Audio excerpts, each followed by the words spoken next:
shoots one down the right field line toward the corner, and it's beyond the reach of Nazari. Alonso is in to score. Canna right behind him. It's going to be a triple for Escobar. He's got the cycle. Eduardo Escobar with 2 more RBIs, 6 for the night, and he has hit for the cycle, the first Met in 10 years to have a single, double, triple, and home run in the same game.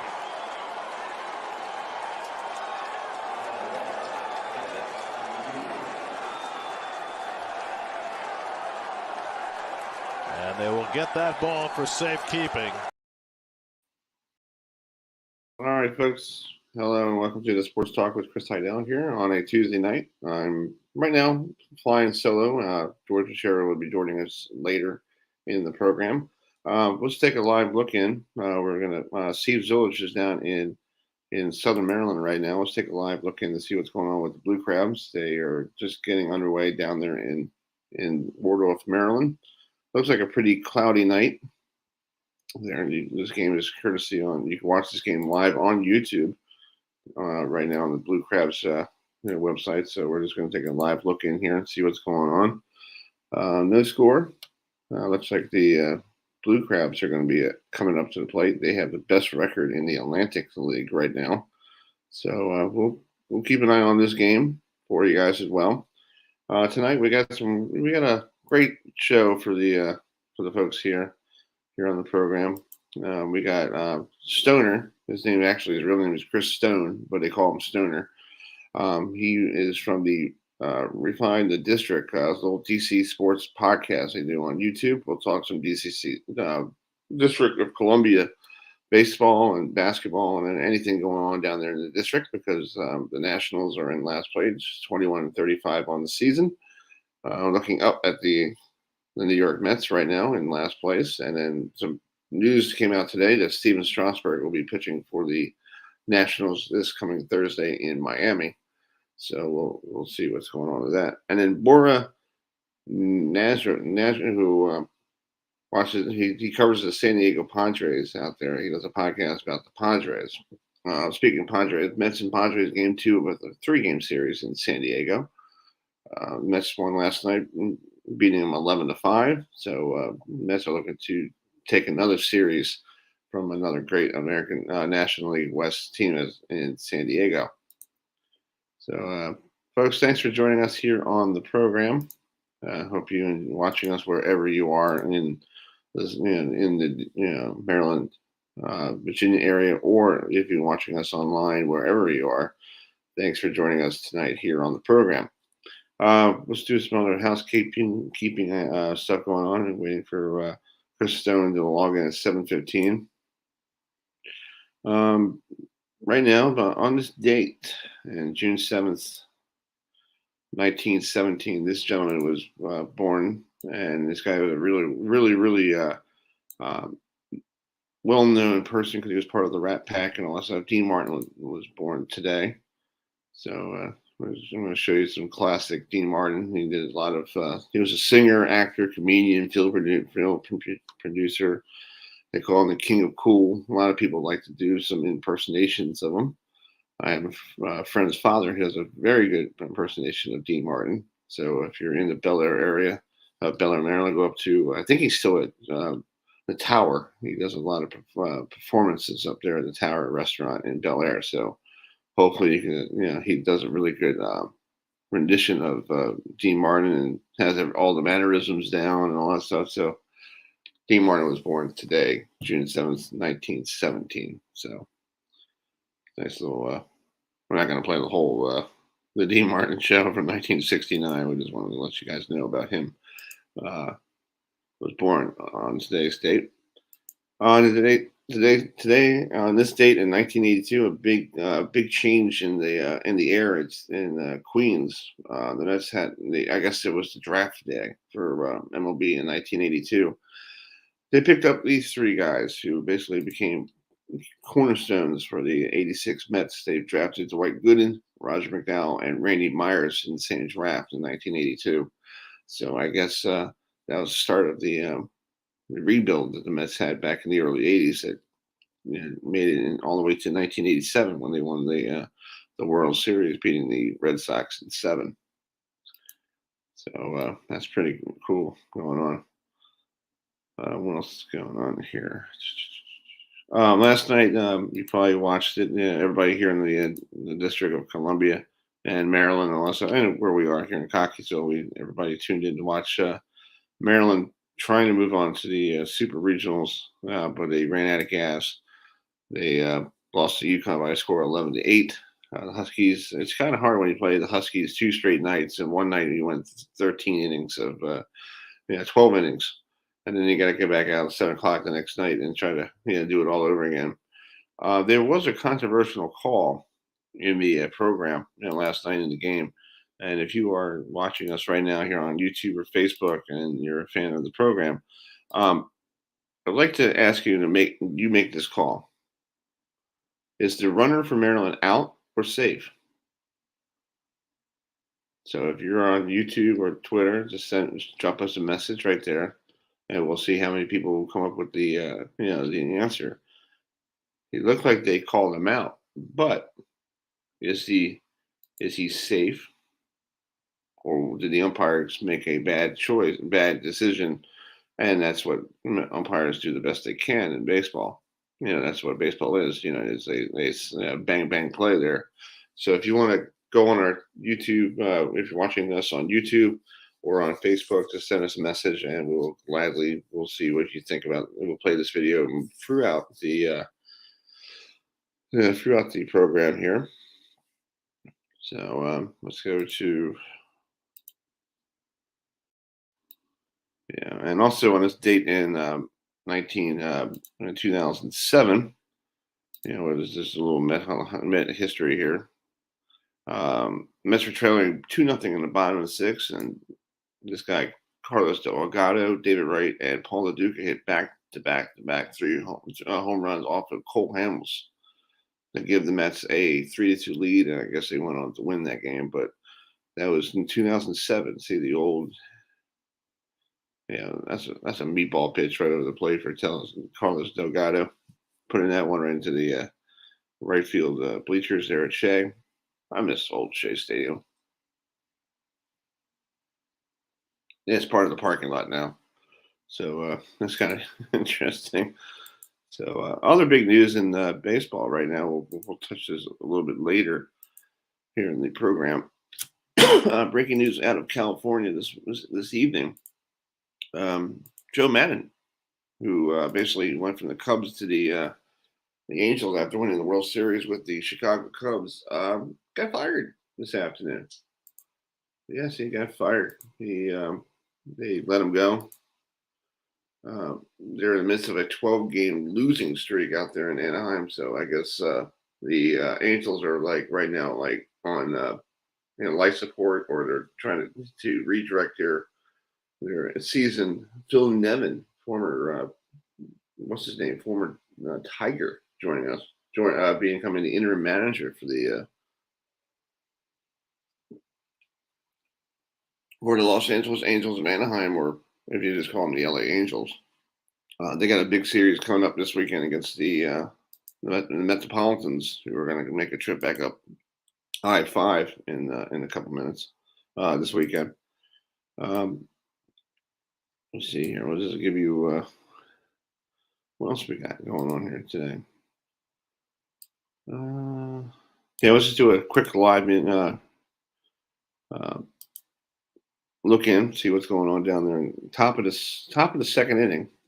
It looks like the Blue Crabs went in order in the bottom of the 1st. So they're no score between the best team in the Atlantic League taking on the Lexington Legends, who used to be a Houston Astros affiliate. They had a lot of former. I think Roger Clemens' son. One of them played for the Lexington Legends. They were a single A team back in a couple years ago. So in the meantime, let's bring in Chris Stoner a little bit earlier. Let's see if we get this off the screen here. Let's bring in Chris. Hi, Chris. How you doing? Hey, buddy. How you doing, man? Thanks for having me on. No problem. Thanks for coming on this evening. How's everything going on down in D.C.? I heard that Steve Strasburg is going to be, coming back, pitching Thursday. What is his pitching limit going to be? Because every year it seems like he goes on the shelf and then he doesn't come back until September. Yeah, it's going to be a closely watched session when he goes out for his first start in quite a while. I mean, ever since he signed that monster contract after the World Series, I believe he has a total of 30 innings in the 2+ years since then. He's a very fragile pitcher, so I don't know exactly what his pitch limit is going to be, but I'm sure they're going to keep a close eye on it. The last rehab start he had in the minors, he went 6 innings. He threw 70 some odd pitches during that time. So they've been ramping him up over the last few weeks. And so it's going to be interesting to see how healthy he is at this point in the season. Are the Nationals like the Phillies? Are they packing it in? Because I know the Phillies just fired Joe Girardi last week, and I was talking to some of the Philly fans I know around here who work with me at work, and they're like, "Yeah, I think we're packing it in." I'm like, "Why are you packing it in June? You still got the All-Star break, and you got anything can happen in baseball. And you and I watch baseball our whole lives. You could have an 8-game lead at the All-Star break, and by the time September rolls around, you'll be in the basement." Yeah, I think for the Phillies, I don't think they have any intention of packing it in for the season because they've got a lot of talent. However, the Nationals, they gutted their team last year at the All-Star break, and they did not go very hard in free agency this past year. The only thing they really did was they picked up a 41-year-old Nelson Cruz, and I believe the only reason they picked him up is so that they could trade him at the break this year and pick up a couple more prospects. But to answer your question specifically, the Nationals packed it in before the season started because they did not really do a whole lot to improve this team. And with Strasburg, you didn't even know when he was going to pitch. Joe Ross, who's supposed to be their number 4 starter, he's been already shut down again. He's going to have another Tommy John surgery. It'll be his second one. They signed Anibal Sanchez, who has already been released because he wasn't what they were hoping that he would be. They shut it down before the season started. It's a little bit sad. That's what happens after you win a title with a mostly veteran team, and then you don't sign certain guys. So yeah, they packed it in even before the season started. Is DC more like a Capitals town now because the Capitals won the Cup like what 2-3 years ago, or do you feel like it's still a football/baseball town, or what do you think? Yeah, there's no doubt that DC is absolutely a football town. Now, the team hasn't done anything in 25, 30 years, actually, since their last Super Bowl win in 91, the 91 season. But it's a football town. There's no doubt about that. When they win, this place goes crazy. They pack them in. 2012 with RG3, the town was going nuts.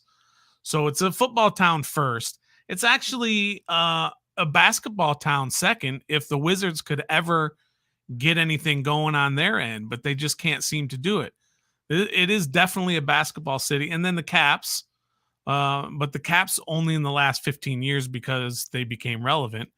And I mean, the Nationals have only been here for about 15 years themselves. So it's that build. Even when they made their run to the World Series title in 2019, they were not selling out every game that summer as they were making their push. They did sell out towards the very end and into the playoffs, of course. But DC backs a winner. It's a bandwagon town.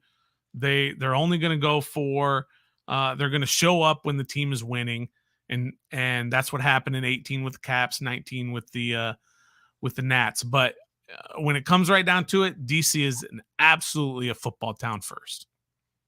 Yeah.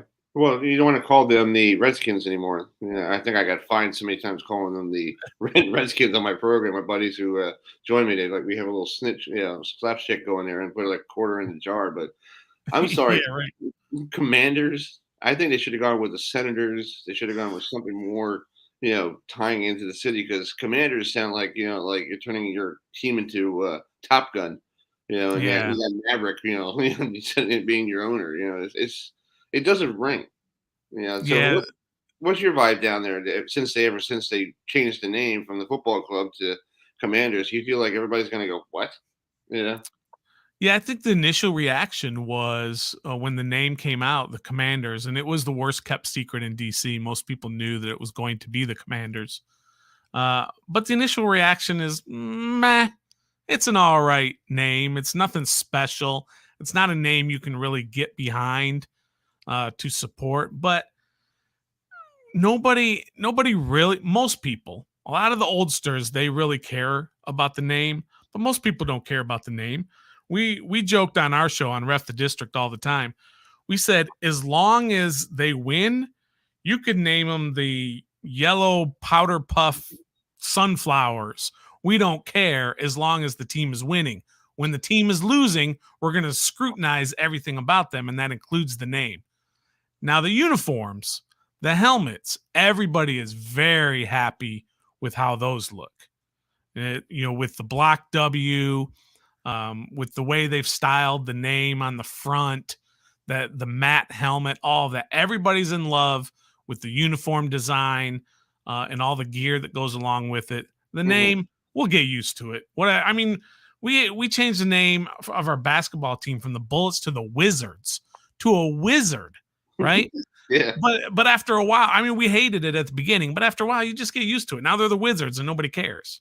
Right. Exactly. And my mom was talking to me the other day, and she goes, the Guardians? Like, who the heck's the Guardians? I'm like, Right. I was like, Mom, it's the Cleveland Indians. And she's like, why did they change their name? I think because everybody's having problems with, the names that they're back in the old days. And my girlfriend and I watched a video a couple months ago of how the origins of these names came from. And it's nothing to do with Native American. It's just the way they use the logo. Right. It's like the Boston Braves. There's some bar up in Boston or some club they're part of called the Brave Club, and that's why they named the team the National League team, and they just used some Indian as their logo.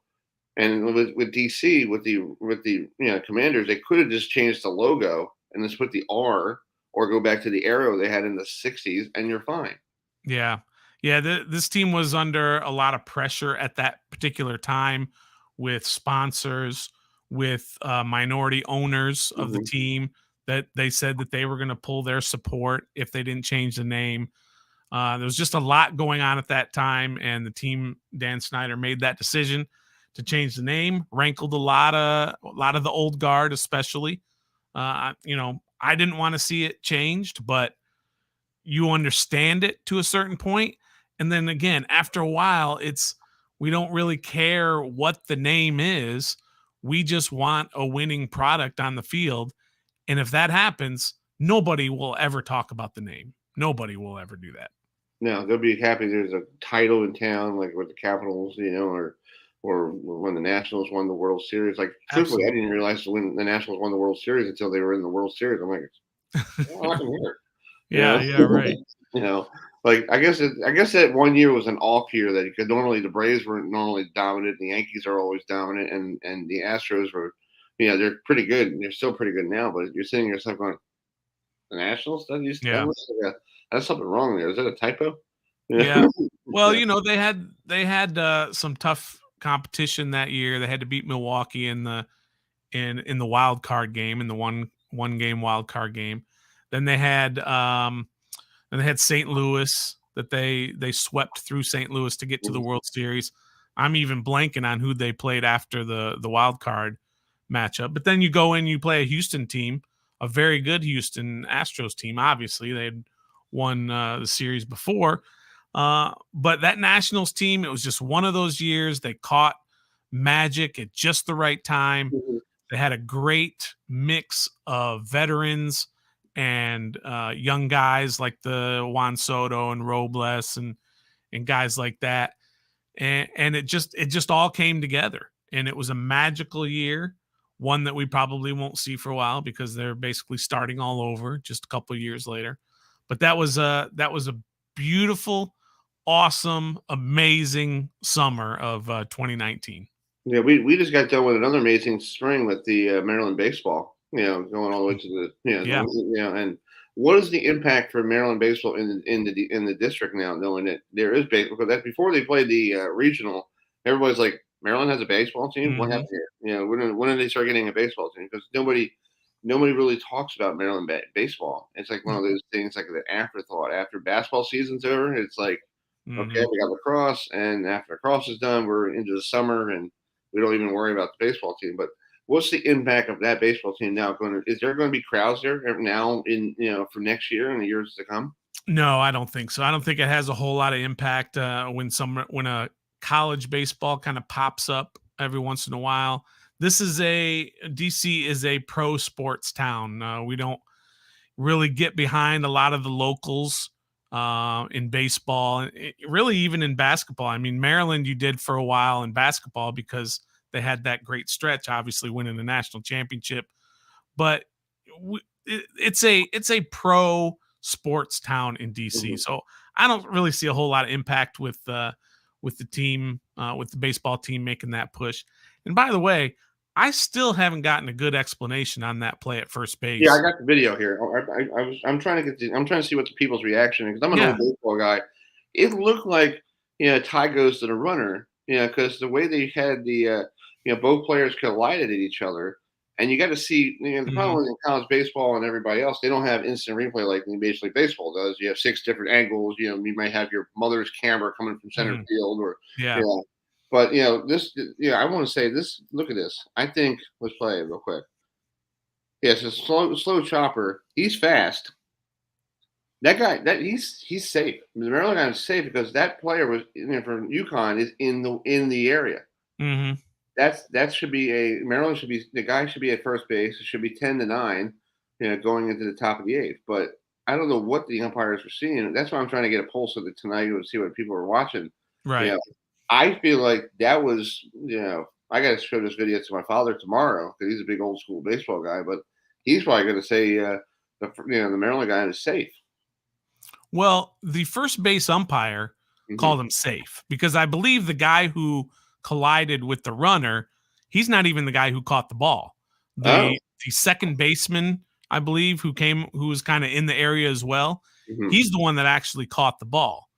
So the first base umpire called him safe. The home plate umpire came up and called him out for interference. And also sent the runner back, who was at third base and scored, sent him back to third base. Right. Which is part of the rule that when you have an interference on a play, all the runners go back. I was an umpire for 3 years at the high school level. Right. Maybe only about 7 or 8 years ago. But it's the onus is on the runner to not collide with the fielders. Right. But in this particular case, he didn't have any place to go. Once he hit that bag, he couldn't just stop. He couldn't just make a hard 90-degree turn to the right or to the left. It was a bang bang play. So we've seen it in Major League Baseball, and in fact, in the year that the Nationals won in the World Series, Trey Turner had a play where he got called out when he ran into Verlander's glove.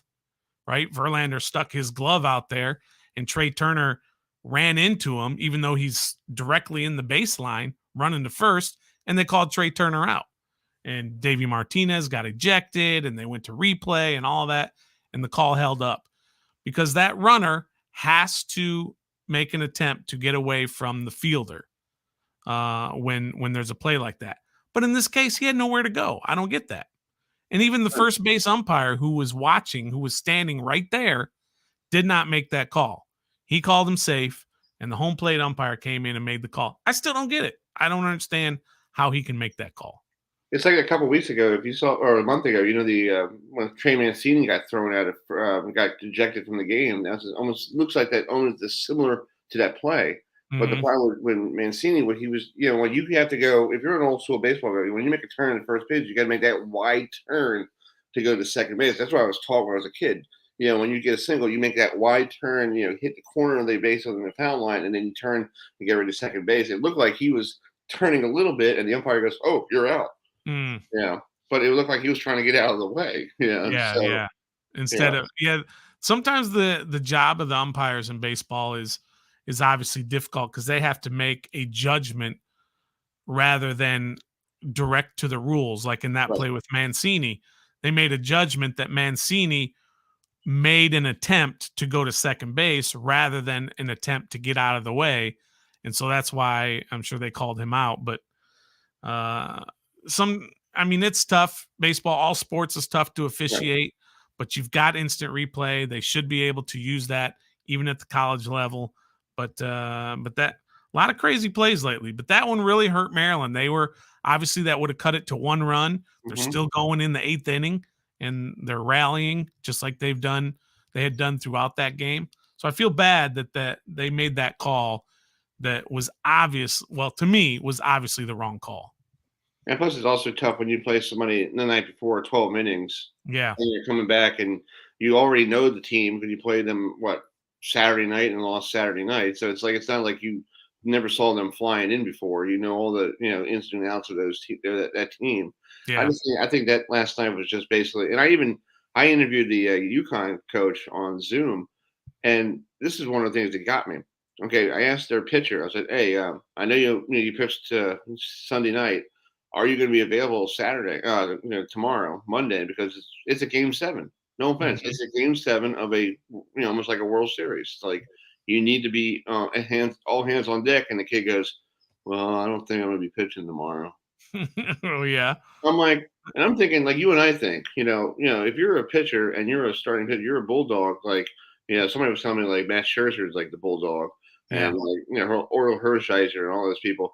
They want the ball. Yeah. Yeah, they'll do it. But like Randy Johnson pitched 6 innings one time in the World Series, and then came back in Game 7 and pitched 2 innings. That guy, it's like all hands on deck. Yeah, absolutely. Yeah. But And they get, Patrick Corbin, who pitches for the Nationals. They signed a huge deal. He has not been the same since the World Series year in 2019. I mean, he's basically terrible now. This year, he's like 2-8 with a 6-something ERA. But in 2019, he was coming out of the bullpen all the time, including in Game 7 when he got 9 outs in Game 7 of the World Series. Yeah. Your starting pitcher, your $26 million a year starting pitcher, was coming out of the bullpen because it's all hands on deck, like you said. Package was detected. Sorry about that. We have a ringer that's going to walk. We got a package at the door. We got to get that later. Gotta get that taken care of, man. Yeah, we'll get that in a minute. But I'm just watching MLB tonight. It's a tough night down there in Florida already. 5-0 Marlins already. A grand slam by their Chisholm hit a granny. So that's going to be a tough series. And I got one more question to ask you before I let you go. I saw some of the Nationals and Marlins are playing at 9:30 sometime this week. Why 9? Is that a typo or is it like 9:30 p.m.? Yeah, I saw something on the MLB network like 9:30. I'm like, what? Like, yeah, that's got to be a typo. Yeah, it has to be because I'm like, they don't want to play at 9:30 at night down in Miami. They want to be out of there by 9 o'clock. Yeah, right. Yeah, they play sooner than most teams. Most teams play at 7:05 or 7:35, but I think the Marlins play a lot of their games at like 6:40. Yeah, they play them pretty early in sometimes in Florida. So I don't know, 9:30. Yeah, I doubt that. That had to be a typo. I know. I was looking at it going, what? Yeah.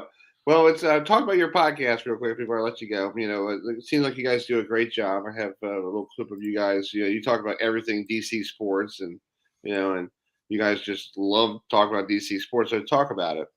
Yeah, absolutely. So it's myself, Nathan, and Trev. We've been doing this for about 1.5 years now. It's called Ref the District. We call ourselves the official podcast of DC Sports. There's no official podcast of DC Sports.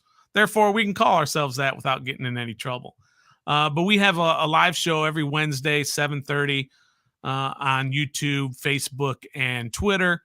And we do all kinds of other content to include. We have a show called After the Whistle, where we talk to people in the world of sports, but not necessarily about the world of sports. So we just wrapped up another show with a gentleman.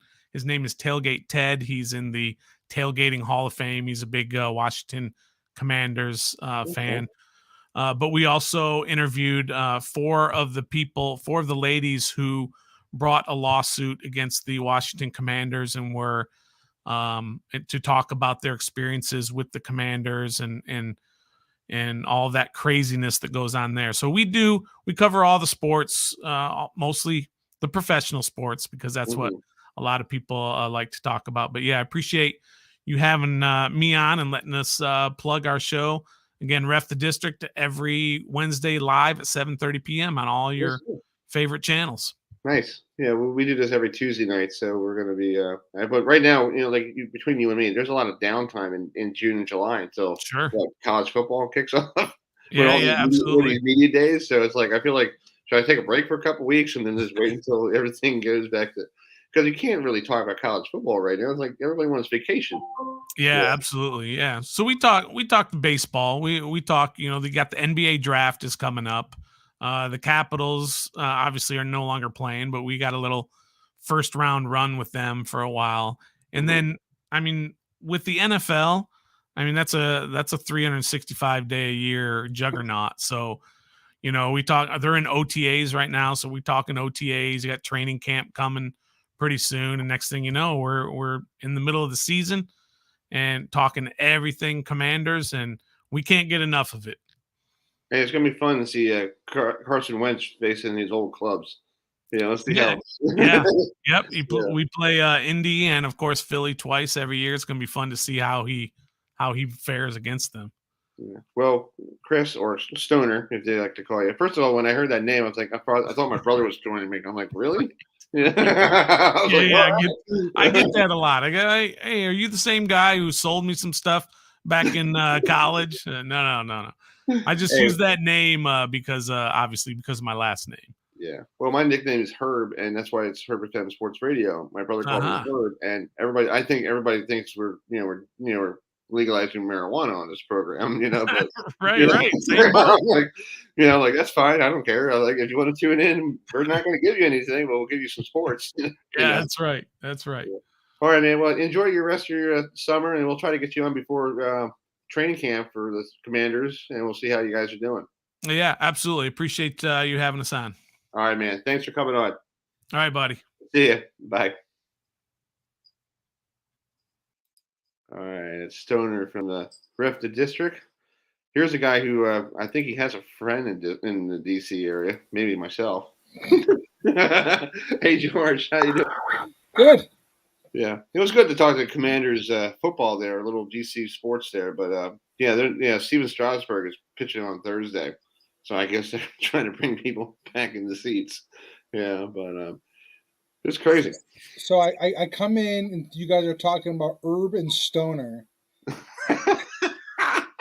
Because that's his last name is Stoner. So when I got the name, like he's coming on the show, I'm like, all right. I'm thinking somebody's nickname is called Stoner. What's in the name though, Chris? What's in the name? Yeah. I'm thinking like, great. I'm wonderful. Yeah. But like I said, Herb, that could be my party name, Herb Stoner, I go to a club. Yep. Yeah. Yep. So anyway, you must be excited. Your old state of Yukon moving on in the baseball regional. Yeah, and so is the University of Notre Dame. Yeah, they're playing in Tennessee this week.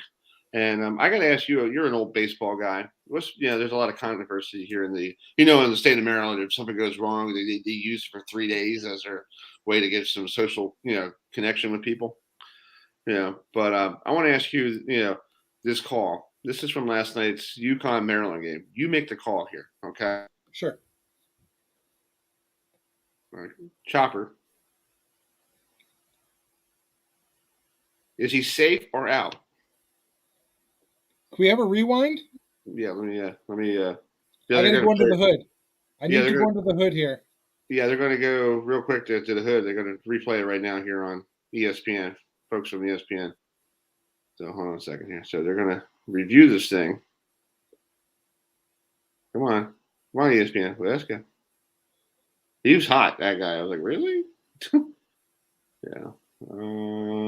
They're going to play the replay. Come on. It should be coming up shortly here. But anyway, let's see. It should be. Let me try to stop this thing and replay it myself. I was gonna say, why don't you go back on the rewind there and Yeah, let's just do that again myself here. All right, here it is.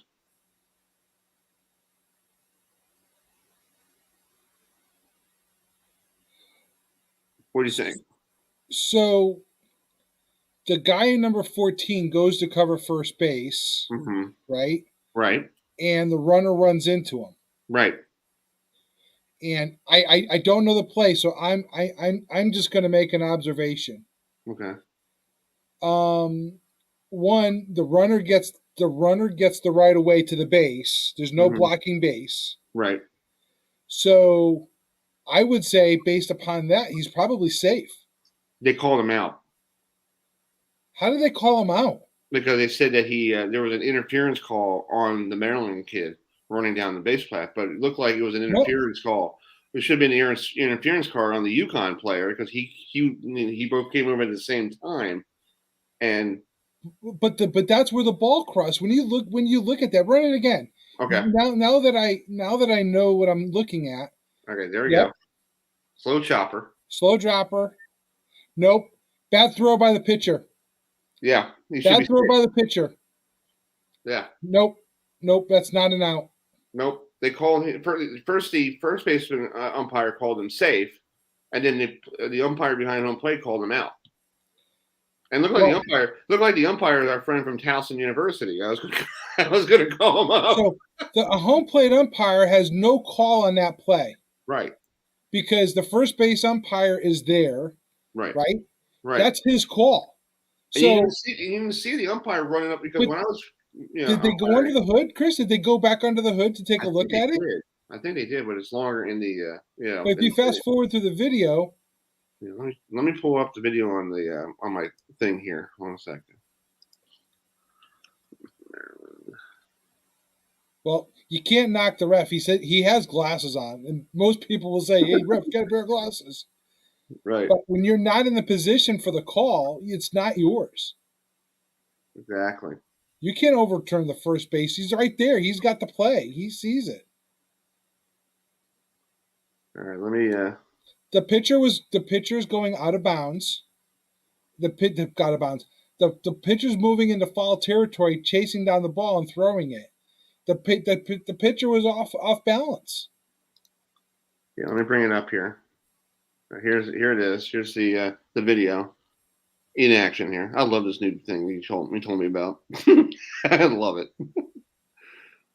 Okay. All right. They're still trying to figure out if they are reviewing. I think they're reviewing it. But you're looking at, right now it's like, okay, what's going on here? Here it is. Here's it again. Here's the behind home plate view. It's not the greatest view behind home plate there. Nope. Bad. He's safe. The pitcher's in bad position. Here's a better angle. He's got forward momentum. Mm-hmm. He throws the ball to the second baseman, and the first baseman is there trying to thinking he's going to get the ball. Right. And his glove's not out, which is covered by the second baseman. Right. So it should be Maryland guys should be safe because the guy from the first baseman didn't even get the ball. It went to the second base. Yep. Maryland guys should be safe. Absolutely. Yeah. Wow.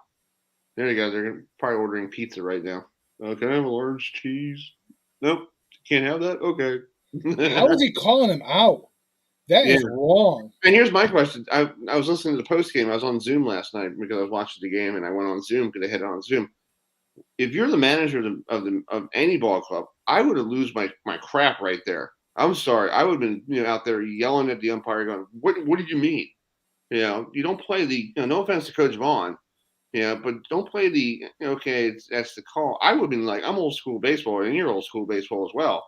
I'll be throwing my shit. I would be calling for the league. I would be looking for the rule book to be called out. Right. And you tell me in the rule book how that's an out. Right. Exactly. Now I'm going to mind you, I did not see the fist, for the out during the original play. So I was not swayed in any way. I'm looking at it from a pure baseball view. Right. And I agree with you, and that's what I try to do here on the program because I know you're from, you enjoyed, you lived in Connecticut for a while, and and I was like, oh, George must be happy, You I know, mean, but it's good for UConn. I mean, it got to have someone that goes someplace in a tournament, right? Besides yeah, women's basketball. it's never women's basketball. But anyway, but if you were like I said, if I was the manager for the Maryland Terrapins, I would right now be suspended, probably next year for a couple games because I would be going off on that umpire like you never seen before. Because I'd I'm be sorry, filing a complaint with the NCAA. I'd yeah, be filing a complaint. right, exactly. To me, it's just ridiculous. So Yep. anyway, let me we'll get Steve on a little bit later, because let's before we go into talking to San Diego Padres, let's do a live in person right now. This is the Blue Crabs game in person, live 4-0 Lexington. Looks like Lexington has runners at second base. I can't tell. Looks like a crafty left-hander struggling there on the mound. Yeah. Well, the guy should be throwing to the Roy Rogers sign. Looks like a nice strike zone to me. I know. I want Roy Rogers right now, and there's no Roy. There's Roy Rogers down in the D.C. area, not here. Yeah. So anyway, 4-0. That's a live look in from the folks from our good friends up in. Let's give them a little plug here from Southern Maryland. Your home game. You can watch this game live right now on YouTube. Just type in the Southern Maryland Blue Crabs, and you can watch this as well. What the hell kind of setup is that guy throwing? That's one of those crazy pre-pitch, set positions. Looks like he's having control issues. He's dropping his shoulder. His shoulder's so far dropped down. Mm-hmm. He does not look comfortable. No. So let's bring in Borna. I hope I said his name right. Did I say his first name right? The guy from the Padres. Let me see. Okay, you're my stat guy. I was trying to learn his name all day today. Yeah. Borna. Borna? Okay. Borna, yep. Okay, let's bring in Borna here. What's up, hey, gentlemen? Borna, how you doing, bud? Doing well, man. How you guys doing? Doing great. We're just sorry for the live look in. We're just going to see what's going on down there at one of the minor league games. It's pretty interesting seeing bases. People trying to score there, and like the left-hander is like struggling, trying to get out of the inning. So no doubt, man. Yeah, thanks for coming on. We're having you on right now because you cover a lot about the Padres. And last night the Mets rolled into San Diego and took game one. It was a cycle, George. A cycle by the Met player Escobar. Nice. First time in 10 years. So first cycle ever at Petco Park. I know, and that's the hardest part to hit a home run before they moved everybody in. Yeah. So talk about the vibe there. San Diego had before that game they had the third best record in the National League. So it seems like these two teams might be. This might be an October baseball matchup. I'd hope as a Padre fan, my biggest concern is the Padres won't hold their end of the bargain here. I mean, listen, the New York Mets are a great baseball team, and it's scary they're doing so without their two best frontline starters, right? But when think Jeff McNeil's hitting 8th for the Mets and he's hitting 314, right? I was taking a look at the Mets lineup, and every single person has a higher batting average than besides Manny Machado on the San Diego Padres. It's absolutely unbelievable. But listen, this fan base is hungry. They're excited. They really, really want a winning baseball team. They're selling out Petco Park every single night. They're jacking up ticket prices. It doesn't matter. So you would hope that we can start seeing some product on the field. We got excited last year. We were within 2 back of the Dodgers on June 23rd of the division. Then we all know about that notorious collapse. Hopefully Bob Melvin is a kind of different captain of the ship and it won't happen again this year. But the great starting pitching, you didn't see it last night because Blake Snell, we can get into him. But besides that, starting pitching has been great for the Padres. The biggest issue is offense. Where are they going to get it from without Tatis? So it should be interesting. And it seems like it's going to be I think right now it's too early to pack it in. Like you just saw with the Angels with Joe Manigan fired this afternoon, and they're on a 12-game losing streak. It's like everybody right now is like, oh, I guess we're on a 12-game losing streak. We're going to be losing. Folks, it's still June 7th. Come on. Wait until after the All-Star break to make a decision. Yeah, absolutely. Yeah, I mean, look at the Nationals when they won the World Series. Look at the Braves when they won the World Series. Like a lot of it's about getting hot at the right time. And I think the Padres are better than those teams. Listen, I mean, they got an absolutely dominant rotation. You got Yu Darvish going tonight, who's their number one starter. I mean, Joe Musgrove has been their best starter, probably leading Cy Young candidate in the National League right now. No Joe has been absolutely immaculate for the Padres. You have Sean Manaea, who's an absolute horse at your 3, and then you have Mackenzie Gore, who's the leading candidate for NL Rookie of the Year. Would not be surprised if he's an all-star. He literally needs to pitch 5 more innings for Mackenzie Gore to be to be qualified to lead the entire National League in earned run average. This is a guy that people were giving up on, 3-4 months ago. And now with Ruben Niebla and company, he's looking absolutely fantastic. Nick Martinez is your 7th starter in this rotation, and he's been absolutely lights out for the San Diego Padres. It's interesting. They have 7 guys that they want to start. So they've been doing a little bit of a piggyback method, piggybacking Clevenger with Martinez, sometimes piggybacking Snell with Martinez, because Clevenger's coming back from his second Tommy John. But listen, this rotation is going to have to carry us. Our offense is not great, compounded with the fact that we cannot hit home runs in Petco Park. But the rotations are doing so just far, and should be an interesting one nonetheless. Hey, George, you got a question? Go ahead. Well, first I got to say, Chris, you don't know this. I had gone out to a Padres game a couple of years ago, probably like 4 or 5 years ago. Beautiful stadium, by the way. Love it. It's San Diego, so there's nothing to hate about San Diego. The weather's perfect. Right. I go in, I get a ticket. I said I just walk up a ticket and get a ticket out in left field. I'm out there. It's the Military Appreciation Day, so everyone they got the camo hats on and stuff. I can't remember who was that hits a home run ball. Chris, the ball's coming right to me. Right to me, Chris. It's right there. The guy pushes me forward, crashes me, throws me forward, and he catches the ball. Jeez. The hardest part is, well, one, you want your daughter. I hadn't not seen my daughter probably in about a week. I was on a marathon business trip. Mm-hmm. I said, hey, go later on, turn on ESPN. You're going to see somebody on TV.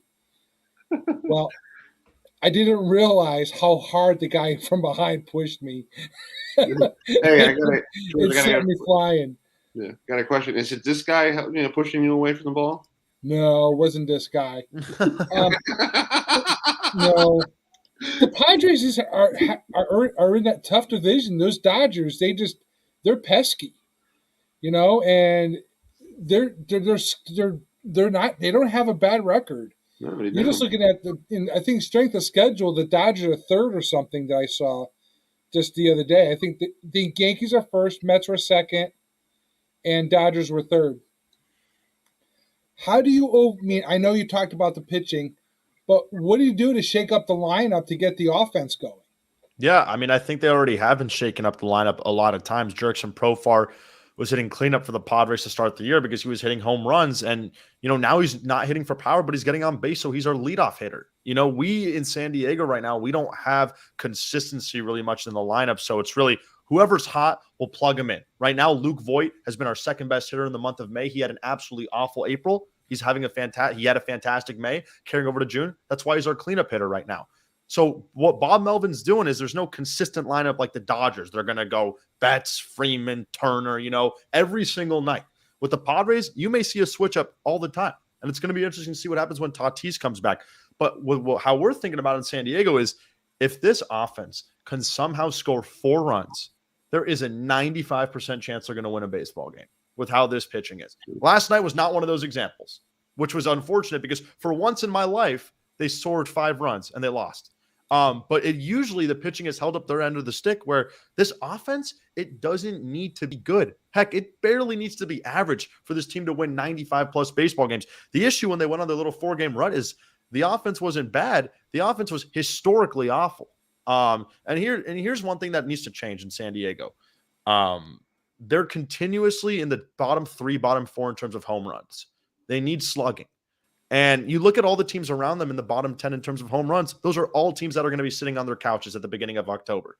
So the Padres are somehow 33-21, yet they have a run differential of only plus 26. And the question is this going to be something that they can keep up?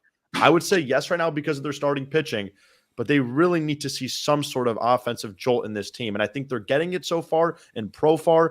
But you can't rely on Manny Machado to be hitting 340 all year because it ain't going to happen. He's already coming back down to earth. He's 8 for his last 47. And you're going to get tired come down later in the season, right? You You put all that energy up front. There's nothing in the tank for the end of the season. So that's where it gets tough. Is do you go full bore now and have nothing in the tank later on, or do you try and just figure out a method of consistency? It's But tough. the flip side is you guys aren't the Oakland Athletics either. You're getting folks into the stadium. I mean, I don't know. It's that's a mess over there in Oakland across the bay. Yeah. It's It's interesting because I mean our payroll's going to be north of $200 million. We have a top 5 payroll, and this is the first time I tell all my fans this on my YouTube channel. Like, this is the most gracious owner in Peter Seiler that we've had in the history of San Diego sports. In the history, we finally have an owner who's willing to open up his checkbook. And I don't want to get started on AJ Preller because I have my own opinions on him. But a big issue of is how that payroll has been distributed. This offense cannot be this bad for the kind of payroll that we have. Listen, you talk about going all out. I think Machado, someone like him, he is going all out. He's playing hurt right now. He just got a PCP shot in his elbow, and we cannot afford him sitting because we know that we need him in the lineup until Tatis comes back. And Padres fans don't want to admit this. It's looking like it's going to be after the All-Star break for Tatis. It's looking like it's going to be another 6, 7, maybe 8 weeks because that wrist bone that he hurt, those things are soft tissue injuries. They take forever to heal. And let's be real. The point of Fernando is we need to preserve his long-term longevity. Unless it would hurt to say it, Padres fans want to rush him back because we're in our window right now, but we need Tatis for the entire 2020s. We don't need him for this year. Yeah. Well, it's fascinating on the other side with the Mets. We don't even have the Grom and Scherzer pitching because they're all injured. And our starting pitchers like put together with bubblegum, chewing tobacco and duct tape. Try to keep everything. Carrasco and Walker have been great though. Yeah, they've been great. But here's the thing: how they're going to be? Are they going to be great in July and August? Like I know Taiwan Walker used to be great. He pitched really well with the Seattle Mariners and all those people. But Carrasco was injured last year. You have people coming out. Great last night. Yeah. Y'all needed his performance last night too because your bullpen was taxed. But I'll tell you. I'll tell you this though. At least you guys got the offense to supplement bad pitching. I mean, that's the thing. The Mets can put up 10 in your sleep, and you don't know when it's going to happen. That's the luxury, And it's great. We're never out of a game because I tuned in Sunday watching the Dodger game when I got home from my job, and I'm like, all right, we're down 2-1. I turn it on, and the door hits a double. I'm like, okay, all right, let's get going. I had to go get dinner and come back. It's 3-2 Mets. I'm like, all right, thanks for scoring. There's a joke in the Padres Twitter community.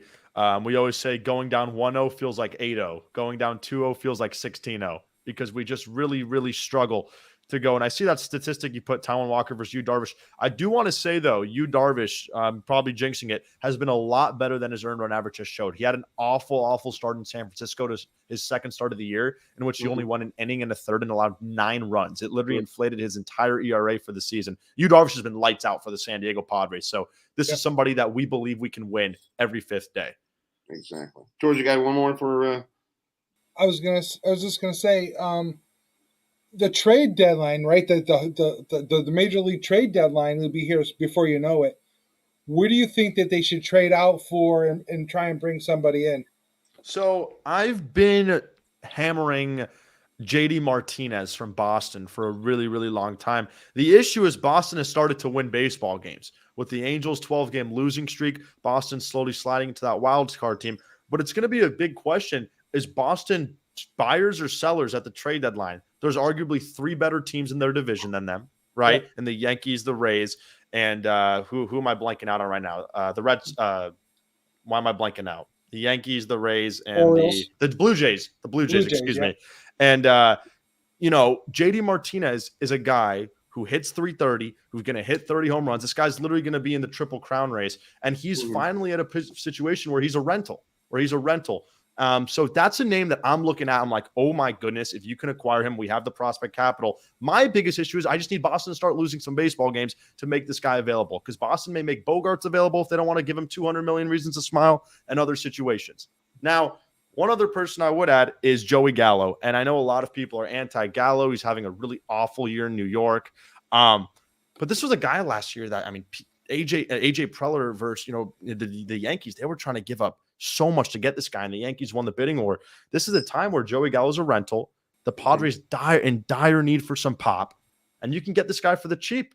And he actually is sneaky fast. He can run the base paths, and he has a really good right field defender. The Yankees are playing him in left field right now, and they're not maximizing him defensively. So Joey Gallo is somebody that you can get for pennies to the dollar of what he's usually worth. And he's kind of, for me, he's a change of scenery kind of guy, kind of play. Maybe if he changes the scenery, he can be lights out. They just need power badly. Right. There you go. Well, for talk about your podcast, how you when did you start doing this, and where can people watch you? You also cover the Padres, and also why are you covering the Los Angeles Chargers? They should stay back in San Diego. I think. Yeah, man. Pretty dumb. Dean Spanos wasn't on the field for the Chargers. It was Phillip Rivers, LaDainian Tomlinson, and company. Listen, I'm not a fan of ownership. I've never been a fan of what they do. And I'm not a fan of the citizens of San Diego as well for not electing to bring a stadium back. But listen, it's kind of like that ex-girlfriend you can never get enough of. I always go back to them. I always go back to these Chargers. And listen, if I were to stop rooting for them, I don't know how. I don't know any better. This is my team, and it always will be my team. So, yeah, I started covering the Padres about a year ago, just do daily post-game live stream shows. It's been an absolute fun. We have players come on the channel, have Steven Wilson, one of our high-end guys in our bullpen right now, Matt Strom, who's now a Red Sox.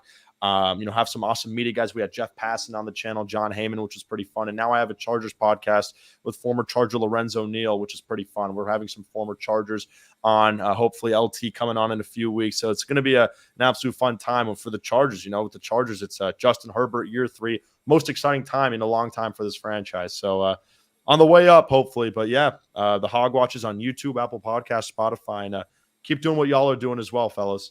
Well, thank you so much. Yeah, we try to do our stuff here too, like you did. We try to cover some of the local stuff. He's out in Indiana, so we try to do some Notre Dame football. That's where he is. So it's cool. Getting ready for college football, and hey, as you know it, 97 days from now, it's going to be the start of the NFL season. So let's get rolling. Oh my God, crazy! Everyone talking about in the Pac-12 the USC Trojans of college football. People don't realize my UCLA Bruins are going to be sneaky good this year, man. 8-9 win team. Dorian Thompson-Robinson, 5th-year COVID year.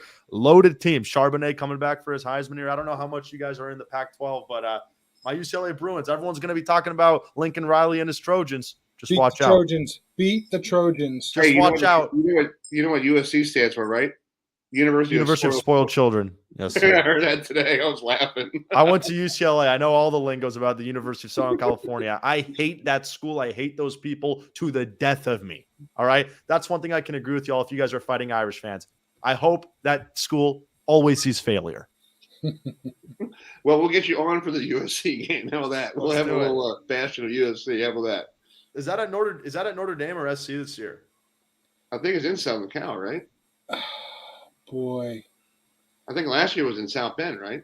Yeah, I think so. Yes, it was. It goes out to the West Coast this year. Yeah, the whole pandemic thing ruined things for a couple of years. Yes. Yeah, we'll see. My dream is for USC to have all the hype and then they win 6 games again. That would be poetry. They're probably better this year, though. They're going to be better this year, but 8 wins, I'll take it. Thanks, gentlemen. All right, Borna. Thanks, man. Hey, have a good evening. See you, dude. See you. Bye. Very good. I found that out today. I was laughing. University of Spoiled Children. I'm like, You didn't know that? I never heard that until today. I was in the kitchen after I got home from work, and we had that lady on. She does a lot of legal things. The lady Emily Baker, if you see her on YouTube, she was doing a lot of the Johnny Depp trial, and she goes, "Yeah, USC is University of Spoiled Children." I'm like, "Excuse me." Oh, yes. I was like, "That's funny as shit." I was like, yeah. So let's do a live. Let me give Steve a call here. He's down in Blue Crabs territory right now. Or as some fans do in the Irish fan base, they go FUSC.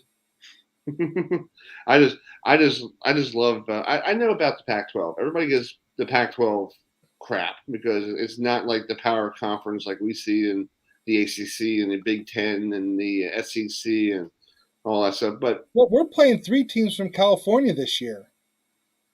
Are you? We're playing California Golden Bears at Notre Dame. We're playing Stanford at Notre Dame, and we go on the road for the Trojans, the last game of the season. Wow. Yeah, we're gonna talk college football in the month of July because that's when all the media days start kicking off, and it's going to be interesting to hear going down to Charlotte hopefully for the ACC kickoff. Listen to what different coaches are going to say about their teams. Like I'm really intrigued about Miami because they're making it sound like this is the old Miami from old. Okay, this is not the '80s. Yeah, you got to understand that. I don't think Ed Reed's coming through the door anytime soon. No. It's like, come on in. Yeah, so anyway, so coming up at 8:05, we try to do some of the former major leaguers, former Blue Jay, White Sox, Phillies pitcher. We had him on, George, a year ago on our program before. Speaking of that, I was doing some editing of different programs we did over the years. I found your first show with us when we did with Ewan on last year at this time. Yeah, so I was going to, bring out the clip and see what it's pretty cool that you didn't put your video on. It was just you and your little logo. Yeah, I guess you had a computer issue with the video. I had a camera issue. Yeah, so it was pretty cool. And speaking of that, I saw it on Facebook today. Before I call good old Steve here real quick. You went on the Tonight Show? How did that happen? Once again, great business trip. Yeah, I was trying to find the video, but there's no video from that show. It's like, no, it's gone. I mean, I wanted to save that video for posterity because I was on jaywalking. Yeah, I would like to see that too. I was going to use that tonight. I was like, we got to talk about this one. Yeah. So, I'm in the Universal Board City Walk. Okay. Universal Studios, and I see a whole bunch of things going on. Big crowd gathering. And I'm just sitting there watching. Mm-hmm. And holy crap, it's Jay Leno. And so I just go over and start watching. And then the producer comes over to me and says, how'd you like to be on the Tonight Show? I'm not going to say no. No, I don't want to do that. Wait, hold on a second. So yeah, that's pretty cool, dude. And there's our engineer, Petey. So, yeah, so I didn't tell anybody at work. Mm-hmm. A whole bunch of folks in California were obviously watching Jay Leno that night when it came out at 11 o'clock. Yeah. My boss's phone starts blowing up. He's like, George, what the hell's going on? I'm like, what are you talking about? She goes, you're a star. You're a star. I'm like, why? He goes, my phone hasn't stopped ringing since the Tonight Show started. Nice. That's awesome. Cool. All right, let's bring in Steve here real quick before we got Jack here waiting patiently. So, all right, Steve, what's going on, bud? Give us an update. I'm here. Yeah, we're right now currently in the top of the fourth inning. Correction now, just at the top of the inning. We're going to the bottom of the fourth inning. It is 5-0 Lexington at this point in the game. So I've been dodging the rain showers down here for earlier in the game, but it looks like the rain showers have kind of died off a little bit, so it's turned out to be a pretty pleasant evening down here. That's cool. That's awesome. So yeah, we have the live feed on YouTube TV. They have the game on there right now, so we have it 5-0. We've been keeping it updated, but just keep us updated. I'll put the video back on periodically during the show. All right. Okay. All right, buddy. We got to get to our guests, but thanks so much for an update. No problem, man. All right, dude. See ya. Bye. Bye. So that's 5-0. Bluegrass losing to Lexington. So let's bring in Jack. Kucek. I think I'm saying his last name right? Yep. Okay. Let's bring in Jack here. We had Jack on the program long time ago, a year ago. We had him on my program when I did it with my brother. He came on that night, and I was thinking of guests these days. I'm like, I haven't had Jack on in a while. Jack had some great stories to talk about. Back when we had him on the show. So, Jack, how are you doing lately? Well, I'm not too bad. I just got done playing 39 holes of golf, so it was one of them days. Tuesday's my golf day. Nice. So, did you do well with your golf today, or did you just out there just having a good time and having fun? Well, when you play 39 holes, there's some good ones, some bad ones, and some of them you don't want to remember. So yeah, we had you on a year ago with my brother, and I was trying to think about a story you told me about one of you were in I guess it was your call up, and one of the former Richie Allen was on the team, and you were your mom and dad are in the stands or something like that, and he looked at you. Yeah, no, that was tell folks that story, because I was thinking about that yesterday. Going, I think I need to ask that story again, because that's a cool Dick story. Allen. No, what a great guy he was, man. Richie Allen, he was the best. We were in Cleveland.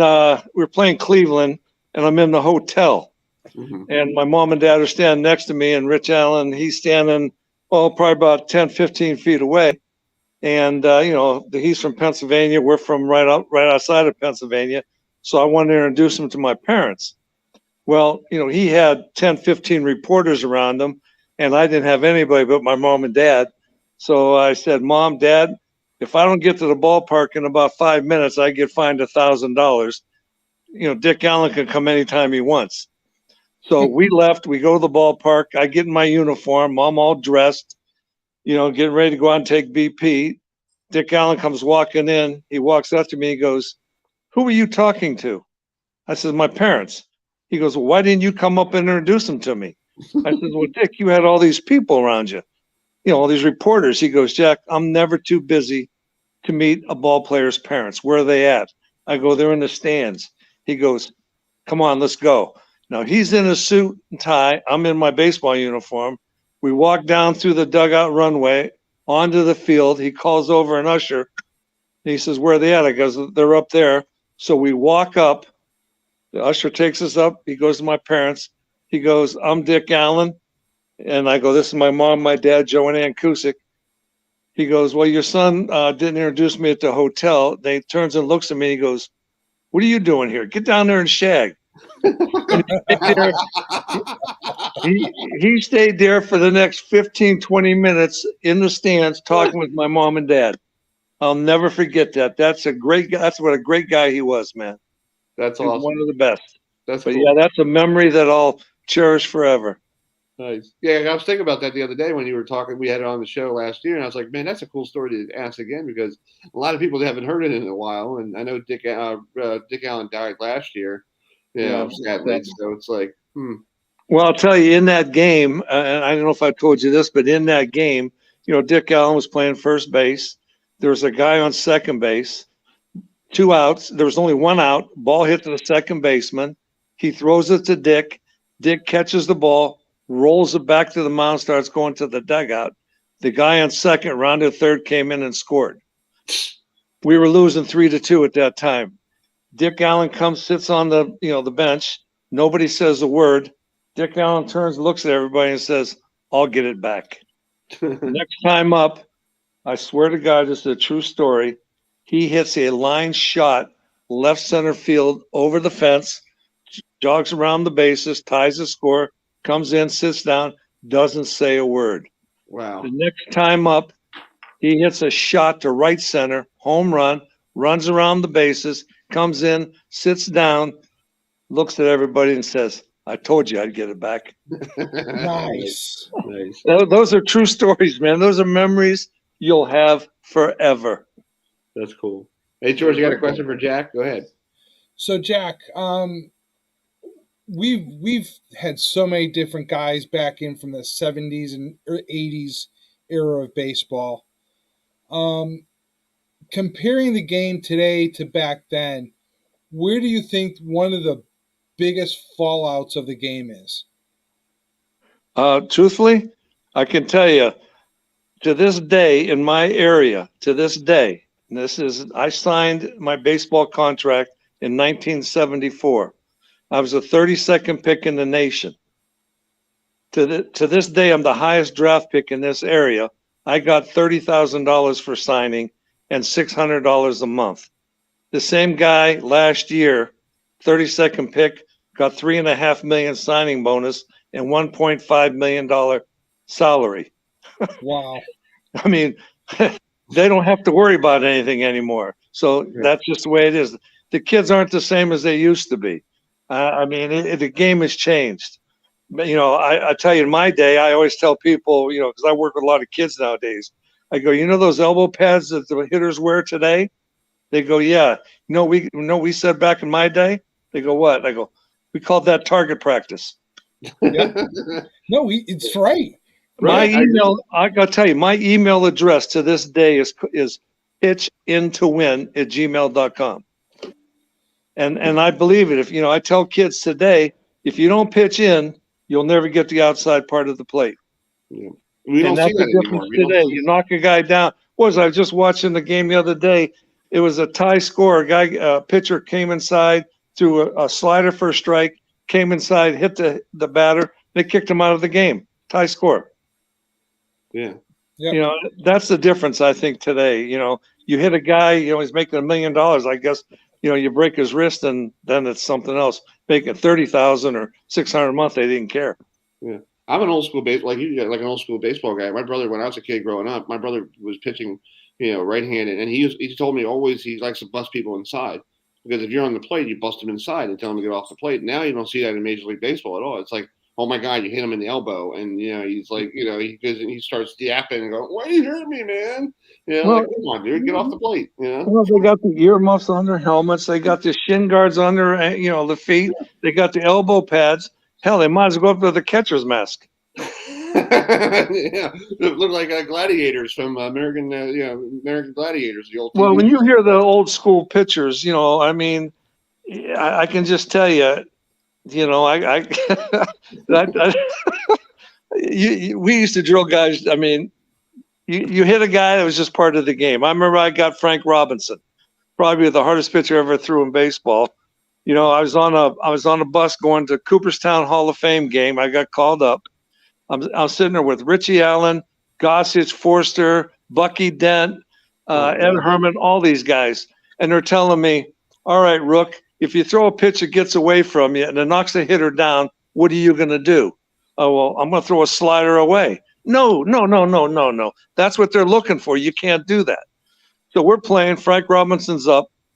I mean, I was clocked at 100 mile an hour, all right? Mm-hmm. I let a pitch go. It tails in. It's right at his head. His feet go up, his bat goes back, and he goes flat on the floor. Ed Herman's my catcher. He gives me a fastball inside. I go, no. I'm shaking my head. He gives me another fastball in. I go, no. Next thing I know, Melton's in the dugout. Sando's at third base. Melton goes to the top of the steps and goes, you dumbass Rook. Next thing I know, Ed Herman's giving me the finger inside. I swear to God, I threw the fastest pitch you ever. I mean, it was every bit of a strike. It's a two-seamer. It's running in. Frank Robinson's looking for a slider away, steps into the plate, and it drills him square in the ribs. Oh, I mean, he goes down to one knee, takes a step out to the mound. I'm thinking, I'll never get his autograph. Ed Herman grabs him and says, go to first, Frank. I mean, unbelievable. But I got him good, though, I can tell you. It was a strike, though, but he stepped into it. Yeah. Well, Jack, you got traded from the White Sox to the Phillies in '79, and then the Phillies let you go, and you went to Toronto. So, what was it like playing in that outdoor stadium? Because that was really a football field changed into a baseball field in the middle of nowhere, in the middle of Toronto. It looked like an iceberg. Yeah, Toronto was fun, man. That was a good time. But I can tell you, we were the first team in the history at that time of the Blue Jays not to lose 100 games. That was a big accomplishment. Yeah, I found an old school interview you did, and you're talking to some guy. I remember that one. Yeah, you're like, who's? I was like, I don't know you, but you know me. Yeah, I'm like, okay. Yeah, it was good. We had a lot of good guys on that team. A lot of good friends that I mean, a lot of them I get to see. I play in this charity outing. Matter of fact, it's third week in July for an organization called Best. And what they do, they put over 118 underprivileged kids through 4 years of college, no matter where they want to go from this golf outing. I mean, I've seen, Gossage was a speaker 2 years ago. I mean, Darrell Evans was there. I mean, just everybody comes back for that thing. And they have a foursome, and they put a former major leaguer with every foursome. And all we got to do is tell them stories. So they've heard all these stories. I'm telling you, man, it's a blast. Yeah. Well, if you see Goose Gossage, if he helps you out this year, ask him a story. I want to tell you a story. My parents were, I was like 1981. I was little or whatever. And my dad's driving. We're coming back from New York, going down to Baltimore to see my grandparents. And my dad's driving and saw this beat up Buick. Says, Goose is loose. My dad goes, okay. So he drives alongside. And I don't know if this is a myth or a legend or just some kind of great story my dad just feed me, and he saw Goose Gossage. So Goose is like, it said, you want an autograph? So I don't know if they exchanged papers while they're driving or they pulled over. They got an autograph. And Goose wrote, the Yanks are back, kids, Goose from Goose Gossage. And I'm trying to find it for my father. Where did he put it? Because I'd like to see this autograph because it's like one of those, like, every year it gets better with wine. It gets, one year my dad, had a sign he got from Shea Stadium. And I said, Dad, how'd you get that sign from Shea Stadium? Well, I used a bottle cap opener and took all the screws off. Well, that's 1 year. Now it starts, well, I had wire cutters and I put it in back of the cooler.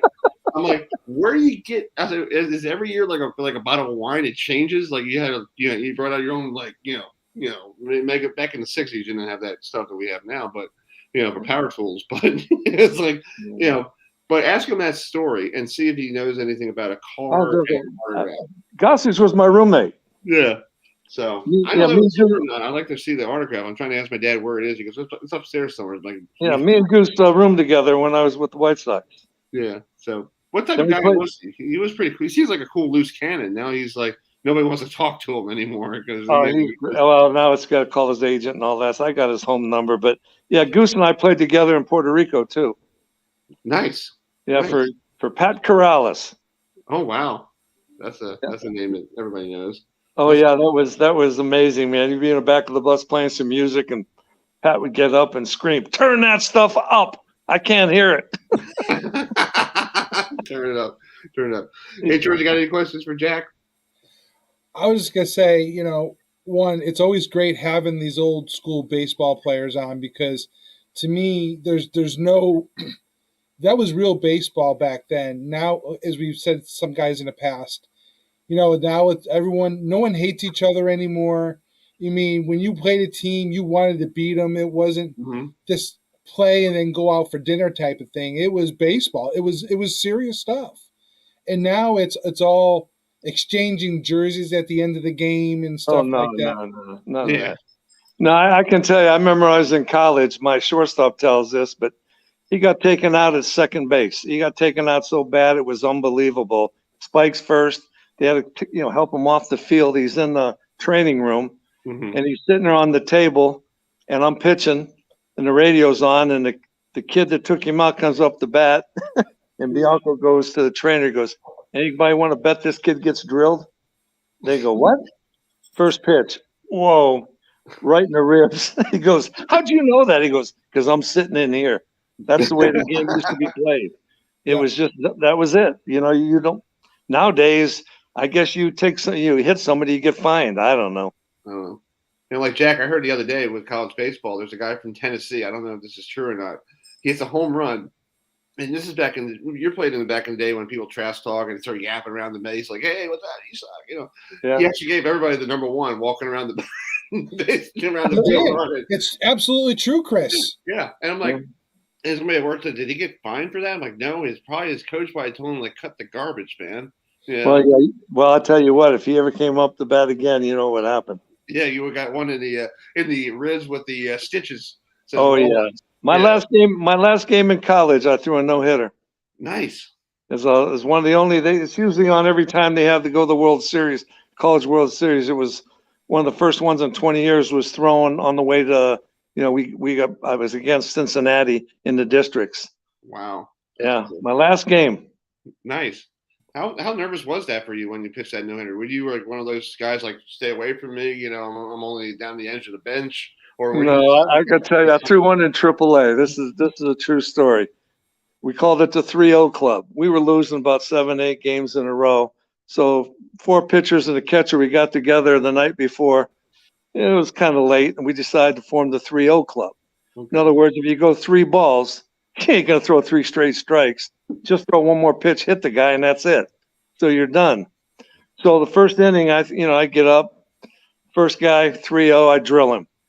Next guy, I end up walking. Next guy, I drill him. Bases loaded. Got to get 2 outs. Keith Moreland's coming up. 3-0, right at him. He steps out. Walker run in. Next inning, I hit 2 more. Walk another one. Get out of the inning. It's the 9th inning now. I got a cigarette in one hand, a cigarette in the other hand, and one in my mouth, and I don't smoke. I looked at the guys and I says, like, I don't know. I got a no-hitter going. It's 6-1. I went on and got 3 guys, the first 3 guys out, ended up throwing a no-hitter on the inaugural night of the 3-0 club. Nice. That's awesome. No good stuff. Yeah. But that's the way the game was back then. I hate to say it, not that we just tried to hurt anybody. I always tell kids when I'm working with kids now, I says the hardest place to hit somebody, honestly, is in the head. If you want to hit them, you throw in the middle of the back. If you want to, like an 0-2 pitch, you go right under the chin. They're going to get out of the way. Just don't throw a 2-seam so it tails in. Throw a 4-seam, spread your fingers wide and let it go straight. Yeah. But the game has changed. It's just, I don't understand it anymore either. It ain't like it used to be. It just now you can't even slide into a catcher. You can't do anything. Yeah, block home plate. Oh yeah, no, that's a no. Yeah. Hey, Gary Carter used to block the plate and say, "Come get me," and Gary took a lot of hits, and he kept on ticking, So yeah, it was fun. It was just a great game, And I mean, how about this? 7 innings and put a runner at second base. I know. What happened to the game? That was the stupidest thing ever. What about DH in the National League? I heard that. I'm like, why do we have a DH in the National League? Oh, because we don't want the pitchers to hit anymore. I'm like, hello, DeGrom just had to hit a ball out of the ballpark and let him have the bat. Like, what I never understood? I never understood that. In high school and college, usually your best athletes are your pitchers. Right. Mm-hmm. I mean, like I said, I hit a home run in college, hit a home run in AAA, but never got the bat in the big leagues. Jeez. Yeah, I don't get it. Pitchers are usually your better athletes. Right. I agree. And that's why I was telling people when he comes back from the DL, put him as a DH, and you have Matt Scherzer pitch. So you got 2 power. You got a good designated hitter who knows how to hit baseball, but if he knows how to swing a bat, if he doesn't hurt himself. Like I do think there's 2 guys, Babe Ruth and who's the other one that's a hitter pitcher now? The Japanese guy or the? Oh yeah, Shotani. Yeah. Shotani. Yeah, I mean, not bad for pitchers. Yeah, I know. That's cool. Sorry, I had to get rid of the cat because our production guy. That's all right. I got 2 dogs. Well, I'm down to 1 dog now and 2 cats. And everything else. I just retired last year, so I'm living the dream. Just got my bass boat. Now fishing and golfing's my life. Nice. That's cool. Well, Jack, thanks for coming on tonight. It's a privilege to have you on again. And good, Jack. Thanks. Yeah, you guys kidding me? Keep doing what you're doing. This is an honor. Trust me. I look forward to this. I even set my alarm to make sure I wouldn't forget. That's why I text you today to make sure you got it. Because some people, I text people like, "Hey, you ready for 8:30?" And when 8:30 comes on or whatever time I got you on, I'm like, "Okay, is he coming on?" No, anytime, guys. I can tell you. Trust me when I tell you this. It's a real honor. It is. I look forward to this, and I'm telling you, try to check out this golf outing. It's in Hershey, Pennsylvania. It's July 24th. It's the greatest cause I've ever been associated with. Okay. Can you email me that? Because I'm actually in Cockeysville. I'm basically a couple hours away from Hershey, Pennsylvania. So I'll tell you. Yeah, they have. I mean, there's probably 25, 30 former major leaguers that come to this. It'd be a great thing for you to come down. You would love it. Yeah, I think I'll see if I can talk to the guy and see if I can get a pass and maybe sit there and talk to these players and do. Oh, you don't have to have a pass. You can just come. Okay, that works. I got connections. All right, I'll text you and I'll drop your names. Yeah, let me know. Definitely, Billy Sample is not the Billy Sample It's the guy's was a principal. He runs it. He'd be honored to have you there. Nice. So it's what's the date again? I just want to write it down. It's July 23rd, 24th. It's at a country club. They have a dinner, a banquet, and all that stuff. Okay. Tim Raines, I think, was a speaker last year during COVID. He didn't come. Dickie Knowles was supposed to be there, and I said, so I sat at the same table he was, and I just told everybody, well, I played with Dickie, so half the time I'll be me, and the other half I'll be Dickie Knowles. That's cool. I'll bring my girlfriend up, and maybe she will enjoy watching old school baseball because I know she watched the Orioles when she was a little girl. So Oh, you love it. There's like 25 guys there, man. They come from Al Woods comes in. I mean, it's just unbelievable. You'd really enjoy it. Yeah, text me, then I'll give you. I'll send you Billy Sample's phone number and everything. Just mention that what you do and my name, and he'll love to have you down there. That's cool. That's awesome. Thanks, Jack. I appreciate that. That's awesome. Anytime, guys. It's an honor. Thank All you right, very man. much for Talk to asking. you soon. All right. All right. Enjoy Bye-bye. retirement. All right. See Yeah, you. I will. I'll be Okay. fishing later. Bye. Okay, bye. Definitely going up there. Welcome. Yeah, that's gonna be fun, dude. There's 25 former major leaguers up there. I could actually literally do a show and use it for special occasions, and we can use it for stuff for the holidays. Yep. Yeah, and that's cool. I'll text Jack off the air. I have his phone number, so I could say, hey, send me the name, because Billy Sample is a guy from. I just found out he's from Harrisonburg, Virginia. Okay. He went to JMU. So maybe I could get him on and talk about what his thinks about JMU going to the Sun Belt. Maybe he has some good good insight. But that was great. Yep. Great. We try to get great interviews. We try to get better after having that one guy on. I try to stay away from that video. It's like as best I can. But it was fun. But anyway. But yeah, that's cool. 24 major leaguers. Maybe I can bring. Maybe you could. Hershey. I'm gonna be out there the week before that. Oh yeah. Vacation. We're going to Gettysburg. Oh, okay. Hey, if you're in the area, we might be home, because we're supposed to go to the beach, but we're looking for somebody to take care of Petey, and the cats. So if you're wandering down here, stop on by. I'll let you know. Yeah. So hey, really maybe, quick, the guy from Tennessee, his name is Jordan Beck. Okay. He could be suspended for a game. Really? I guess there was a similar incident back in 2014 with a UConn player, and he got suspended for one game. Wow. So this has history, as they say right here, but there is a precedent for it happening. Okay. When was this? This was 2 days ago, right? Yeah, against Georgia Tech. Georgia Tech. Okay. So. I'm trying to find the video to show you folks what we're talking about. I hope you don't get offended by the.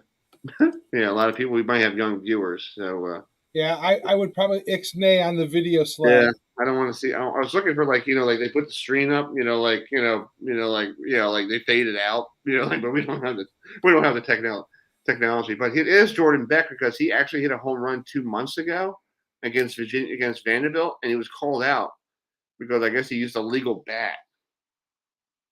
Oh. Yeah, I guess that guy did. He did his best George Brett, huh? Yeah, I guess he never saw George Brett. Yeah. But anyway, so we're waiting for Coach Wilson to join us at 8:30 from former. We tried to have him on last week. Damon Wilson, the head coach of Morgan State, the new coach of Morgan State. He's going to be introduced this Friday to the folks at down there at Lock Raven Road and all that stuff at the university. So coming from Bowie State to Morgan State, that's a big jump for him. But he did have a good 11 seasons down in Bowie, and I actually was there for his first season. It wasn't that great the first season. We went to different places, and they didn't even make the playoffs. Wow. Yeah, and that was the last of our show. we were gone after that. Like I hear this program, wow, they won national championships. They're doing great in play. I'm thinking I'm going postseason, and like that season, 5 and 7. Our last game was at Shepherd University in West Virginia. It was snowing, and it was fun. It was a snow game. We were in this little small press box, and it reminded me of the Patriots game when they're waiting for the guy to bring out the snow blower. They get the lines. But it was cool. So anyway, yeah, it's true, dude. What Jack said. Baseball is not baseball. I was talking to a coworker who he played college ball at UMBC, and he was telling me about how baseball has changed. You got these bullpen games, you got this game and that game. It's like ridiculous. It's like who does that? Right? Yeah. And then I found out the DHs in the National League. I'm like, well, who the hell does that? Who wants National League baseball? I want National League baseball. That's called pitchers hit, people. Yeah. So it's the unwritten rule. Yeah. So what's the vibe around there in around your neck of the woods with Notre Dame baseball going to the regional? It's 2 years in a row. It's like I said last week, though. They're going to have to build a bigger stadium. Yeah, They're going to have to add on. Yeah, the one down in Maryland, it looked like it was. I didn't go down there and watch the games because I was busy this weekend. I had a pass to go there, but I did everything from Zoom. But it looks so small, and I've been around that area. It's tiny, that stadium. I'm like, okay, how did they cram everybody in there? That must have been one big COVID-19 issue. Well, last year there wasn't a lot of people. I mean, there was people in the stands last year when Notre Dame hosted, but it was all spaced out, right? It was still spaced out, yeah. Yeah, this one was everybody's on top of each other, and I was like, okay, I think that's going to be good. Yeah. Yeah. So we're waiting for Coach Wilson to give us the log in here. He's been a busy man ever since becoming the new head coach at Morgan State. They open up the season against Georgia Southern on September 3rd at 6:00 in the evening, and then they play Towson the following week. So they got a decent schedule. They play a lot of people in the MEAC. But I do have a non-conference game against Towson and Delaware and Lynchburg College. They're playing a game against Lynchburg. My parents' college they went to. My parents went to Lynchburg. So here is Coach Wilson on the program. Hey, Coach Wilson, how you doing? Hey, good evening. How you guys doing? Hey, congratulations on the getting the big job at down there in Morgan State. I was at work the other day, and I see Morgan State is moving to a new direction. I'm like, okay, and I'm like, when did he leave? Yes. What's going on? Because you and I just talked like a couple months ago. So what was the feeling like? How did this whole thing come about? Because you just felt like it's time for you to jump up to the next level and see how you could bring what you did at Bowie to a Morgan State squad that's been struggling since 2014 to get to a postseason. Well, the search firm reached out to me, and I spoke to Dr. Wilson, the president, and Miss Dina, the new athletic director, and felt really good about the direction the athletic department is going in. We were able to do some very good things at Bowie State University, and after having a conversation with the administration at Morgan, I thought it was the right opportunity, the right time to make a move. That's true. And yeah, you did have good seasons down there. I remember, I think one year we were doing the games for you, and I was just telling George, my partner there, the show here, it was a losing season. I remember the last game we did was a snowstorm at Shepherd University. That's right. That's right. I was like, yeah, we're not coming back next year. But it must have been a thrill getting that phone call saying, hey, you want to be the head coach, and you're thinking to yourself, cool, I'm going to do a very good conference in the MEAC, and you play Towson University this year. You played Delaware, who does really well, and you played against Delaware a couple times when you're down at Bowie, right? No, we haven't played Delaware. We played Delaware State. Delaware State, yeah. Delaware State, yes, but you know about the state of Delaware. Yes, sir. Yes, without a doubt. Good brand of football is played there. So, we have a very competitive non-conference schedule as well as our conference schedule. So, we have to kind of get ripping and running pretty quickly here this summer. So we'll be ready to roll for September. Yeah. George, you got a question for Coach? Well, I'm reading a headline here, and the best thing you ever want to hear from a new coach going into a program is ready to win right now. Many coaches have come into different teams, and they think that there's this honeymoon period, right? Nowadays, there's no such thing as a honeymoon period. You got to come in, and you got to put W's on the board, and now you got to take a team, and now you got this. You're just before summer ball, right? You're getting ready. You're almost there for that time of the season, and now you got to get a squad together to think, and buy into your system. No doubt. It's something I'm excited about, and you got to change the mindset of the players as well as the campus community and the community that surrounds Morgan State University. And I wanted everyone to know, day one, we're not coming in to worry about next year. We want to win right here, right now. That's the mindset. That's the effort that we're going to put in. And we understand that we have a heavy lift, but we're built for it and putting a good staff together. I think there's some good pieces in the program right now. So I'm like I said, I'm extremely excited about it. And it seems like it's a cool challenge for you because don't get me wrong, Bowie State, you guys had a great schedule. You played really good conference, out and non-conference schedules.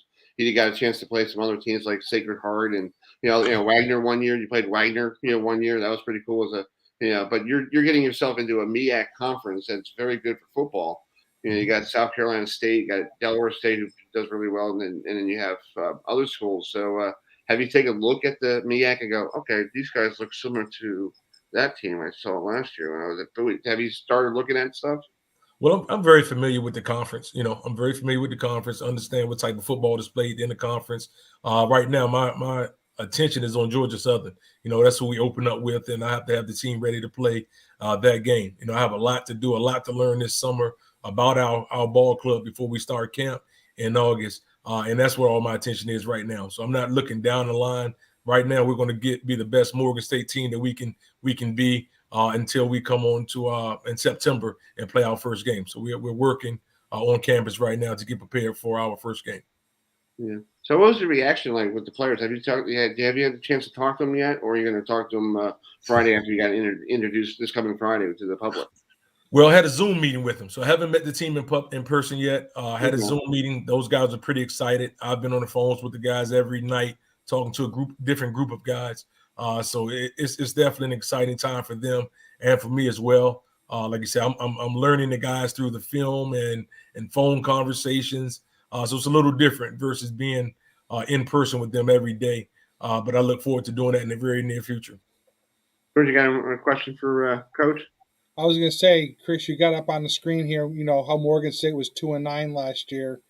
And what you got to be able to do, right, is you got to be able to turn that and flip it around and be a 9-2, 10-1, maybe even go 11-0. Who knows what's in the cards, right? But you got to be able to get those guys, hey, you know what? That was the past. Put it behind you, close the door on it. It's a new era. And that's hopefully there's going to be the mindset for those guys to understand is that, hey, better things are coming, and you just got to show up and play. Yeah, I mean, we have the work to put in. But at the end of the day, I have a reference point. I've been in this position before with regards to trying to take the program or taking the program to the next level, and that's what our goal is. So we're going to continue to get better each day within our campus, and we'll be ready to roll. But last year's team was last year's team. This is an entirely different team. This team has not played a game together, and that's my message to the guys. I have not coached a game at Morgan State University, so this is a different team. So and I look forward to working with these guys. Yeah, with the game against Towson coming up September 10th, have you ever met Coach Ambrose? And are you guys good friends? You know him really well. What do you think about his program? It seems like every year he's trying to get to that threshold after going down to Frisco in 2014. Yes, I know Coach very, very well. We've been friends because he's been at Towson just as long as I've pretty much been at Bowie, and so we've definitely crossed paths. Coach Ambrose and I talk. I've reached out to him a few times to punch some ideas off his brain or pick some things from his brain, and now we're going to be competing against one another in September. So once again, I'm looking forward to that opportunity as well. And bring that Greater Baltimore Classic a little bit more flavor to it, because it seems like every year Towson, got a little bit better than Morgan. Hopefully you guys could actually make it even, so it could be a good thing that people in the city of Baltimore are like, hey, we can go watch some good football. Indeed, that's what we're looking for. We want to be Baltimore's college football team, and that's our goal, and that's something that we're looking forward to getting done. Yeah, George, you got another question? Or I just want to tell Coach, good luck with the season. We'll have to have him back on, as the season gets closer, but. You got a lot of work ahead of you, and you'll be able to handle it. You'll do it. Yes, sir. I appreciate you, George, and I'm looking forward to the work. Yeah, and I know this guy since the day he gave me the opportunity. And I met him in the what's his name's office, and I'm like, oh, you're the coach. Oh, nice to meet you. And I'm like, yeah, but with Gregory, it's really cool to talk to you guys, and I'm glad you put Bowie State in the right direction. Yes, sir. You have a good guy who took over for you, and hopefully he could keep everything going, because that school is a very good program for football, and people don't realize it's a quiet thing down there. Right. hopefully it's not quiet anymore. You know, we're a top 10 team in Division II football, so hopefully it's not a secret anymore. And I know Coach Johnson is going to continue to take that program to new levels. Hey, maybe we might see Bowie State against Morgan State some year. And the battle bowl or something. Come up with some kind of new name for it. Yeah. But Right. thanks for being such a good friend of the program, and I'm proud of you moving up to the MEAC. And it's great that you're a phone call away if I need something, and we'll keep in touch, and we'll get you on before your first game against Georgia Southern. And I might come over for practice and see what's going on. That'd be great. Once again, guys, I appreciate you guys, and be safe. All right, man. Thanks, man. You too, Coach. Yes, sir. Thanks, man.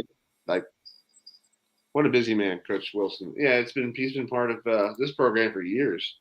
I've been watching them, since we did the games back in 2014 or around there. It was just great. It was a thrill doing college football, and I wish we had a better outcome. But I got to tell you the story, George. The first game we did the game at where we don't mention this guy's name anymore. It's a college up in Massachusetts, Assumption University, and I don't know why he's affiliated with them. He's an idiot. You know who I'm talking about, right? The name not to be mentioned. Yeah, we're not mentioning his name. I want to get to SEC Media Day. I really love to sit there and talk to him face to face, like, all right, buddy. Oh, God. Yeah. But anyway, so we're up there. We got the game. We're doing the game at the time on internet radio from Line 365. Promoted the heck out of it. I got people tuning in. We got up to like 68 people on. The server goes down. And I'm getting phone calls from people back home. Why is the server not working? I'm like, it's called the internet, people. Like, what am I supposed to do? Like, I'm thinking, like, my God, I think I probably destroyed the city of Worcester, Massachusetts internet, probably. I don't know. But it was such a great day. I was like, wow, we're getting a lot of people tuned into it. And all of a sudden, it's just like around the second quarter, it just goes right in the toilet. I was like, yeah, that's part of my life. Hey, Chris, you dropped the ball, by the way. What? Tomorrow is Jack Kucek's birthday. Oh, I forgot to wish him a happy birthday. I know he said to me something about a birthday. I will call him tomorrow personally and wish him a happy birthday. I have his phone number, so I'll call him. Gemini's rock. Hey, when is your birthday, sir? Coming up in a couple weeks from now, right? Couple weeks. Does it come in a couple days? Your buddy Troop and I share the same birthday. Yeah, it's true. It's let me guess. June 10th, right? Wrong. Is it before Father's Day or after Father's Day? It's the day after the 10th. The 11th. Yeah, I got to call Kyle Troop. And speaking of Kyle, Nicole and I don't want to give this away. Nicole, cover your ears, please. Can you cover your ears? Because I found out something that you and I like to watch, and I don't want to spoil the fun. Thank you. Kyle bowled a perfect game on TV this past weekend. Oh, wow. Yeah, him and Jason Belmonte. I haven't had a chance to see the broadcast. I saw the video. Yeah, let's bring it up here real quick. I could bring it up. Hold on. Was that already aired on TV? Yeah, it was on TV. Our good friend Dave Ryan was with the call. So let's see if we could pull it up here. Thinking that we'll do an update here in a minute. Here, let's see here. That's 2 days ago. That's somebody. See they brought it up here. I'm trying to find it here. Hold on here, folks. No, that's not it. I'm trying to find it. It was here the other. Okay, here it is. Somebody recorded it. Let me bring this up real quick. It's not the greatest viewing ship here. All right, folks, let's bring this in. This is our good friend Kyle Troop, who is a fan of our program. I'm sorry for the video. It's not the greatest. Look at the color he has on. Come on. I know. Look at that. It's like the Laker thing, It's like Laker. He's like LSU. Well, he did it for Kobe Bryant, so we. Okay. Yeah. All right. Here it is. Here's our. Here's the final frame. Our good friend Dave Ryan with the call.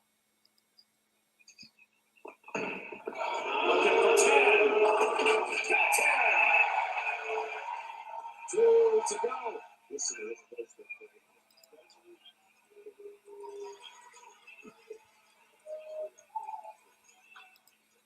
Look at the hair. I know.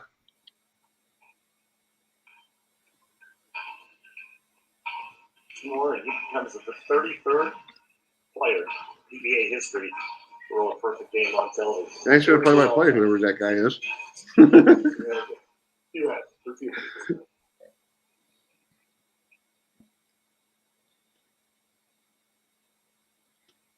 He still has okay, so now I'm seeing this.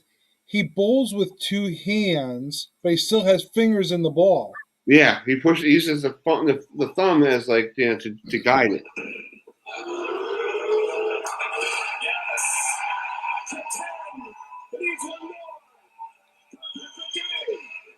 Our good friend Dave Ryan with the call. Yeah, I think Dave Ryan has done more perfect games on TV than Chris Schenkel. Good for Troop. Good for Troop. Yeah. Good for him. All right, everybody, we got to do the old-fashioned Chris Schenkel. Quiet. Yeah. Needs one more. Like the old 80s on TV. Needs one more. I can hear Nelson right now going, yeah, one more thought. Here we go.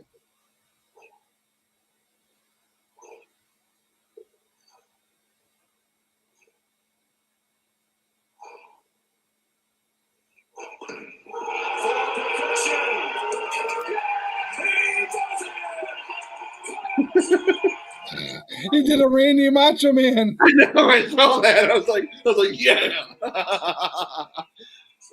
Congratulations to our good friend Kyle Troop, who did that. Yeah, over our good friend Chris Prather. I was just gonna say they were just on the show last week. Yeah, 2 weeks ago. Yeah, that's pretty cool. Good for him. Yep. Proud of Chris there, Kyle there. 300 game, and then like a couple matches later, Jason Volvanti bowls a 300 game on TV. So he became a 34th person. Yeah, but the first time ever in PBA history, the 2 300 games on TV and on the exact same day. That's pretty good. Yeah. Forget about the 80s. Yeah. So, all right. So it's 8:46. Let's bring this gentleman in who he is up there in British Columbia. Up there in good old Vancouver, British Columbia. He plays for the BC Lions of the CFL. My family enjoyed the CFL when they were here for 2 years with the Baltimore Stallions, or the CFLers when they were called for 1 year, the CFLers. And he played his college ball at Towson University. So, George, I need some help here. It's Tibo. How you say it? Debaillie? Yeah, let's bring him in. Hey, man, how you doing? Hey, how you doing, sir? Thanks so much for coming on. I appreciate it. Absolutely no problem. Thanks for having me. How's the weather up there in British Columbia? It looked like it's today was actually pretty nice. It was it was nice during practice today. That's cool. So you came all the way from Belgium. Yes. And you played did you play pro ball in Belgium, or did you play some kind of, or what was it called? I wouldn't call it pro ball. I think you can compare it in the States as to more as like semi pro ball, where like when I started playing at the age of 12, there weren't really anybody of my age category that played at the time. So I had to play with the big boys already, with like the 18, 20, 25-year-olds. So you can compare it with like semi-pro football in States. Yeah, I got a little clip from that, from over there in Belgium. This is great. It looks like arena football a little bit with I think I was around 16 there. Okay. That was with the national team. Or Belgian national team against Poland. Okay. What was it like playing over in Belgium? When you hear Belgium, it's not like it's a hotbed for football. No, absolutely not. Yeah.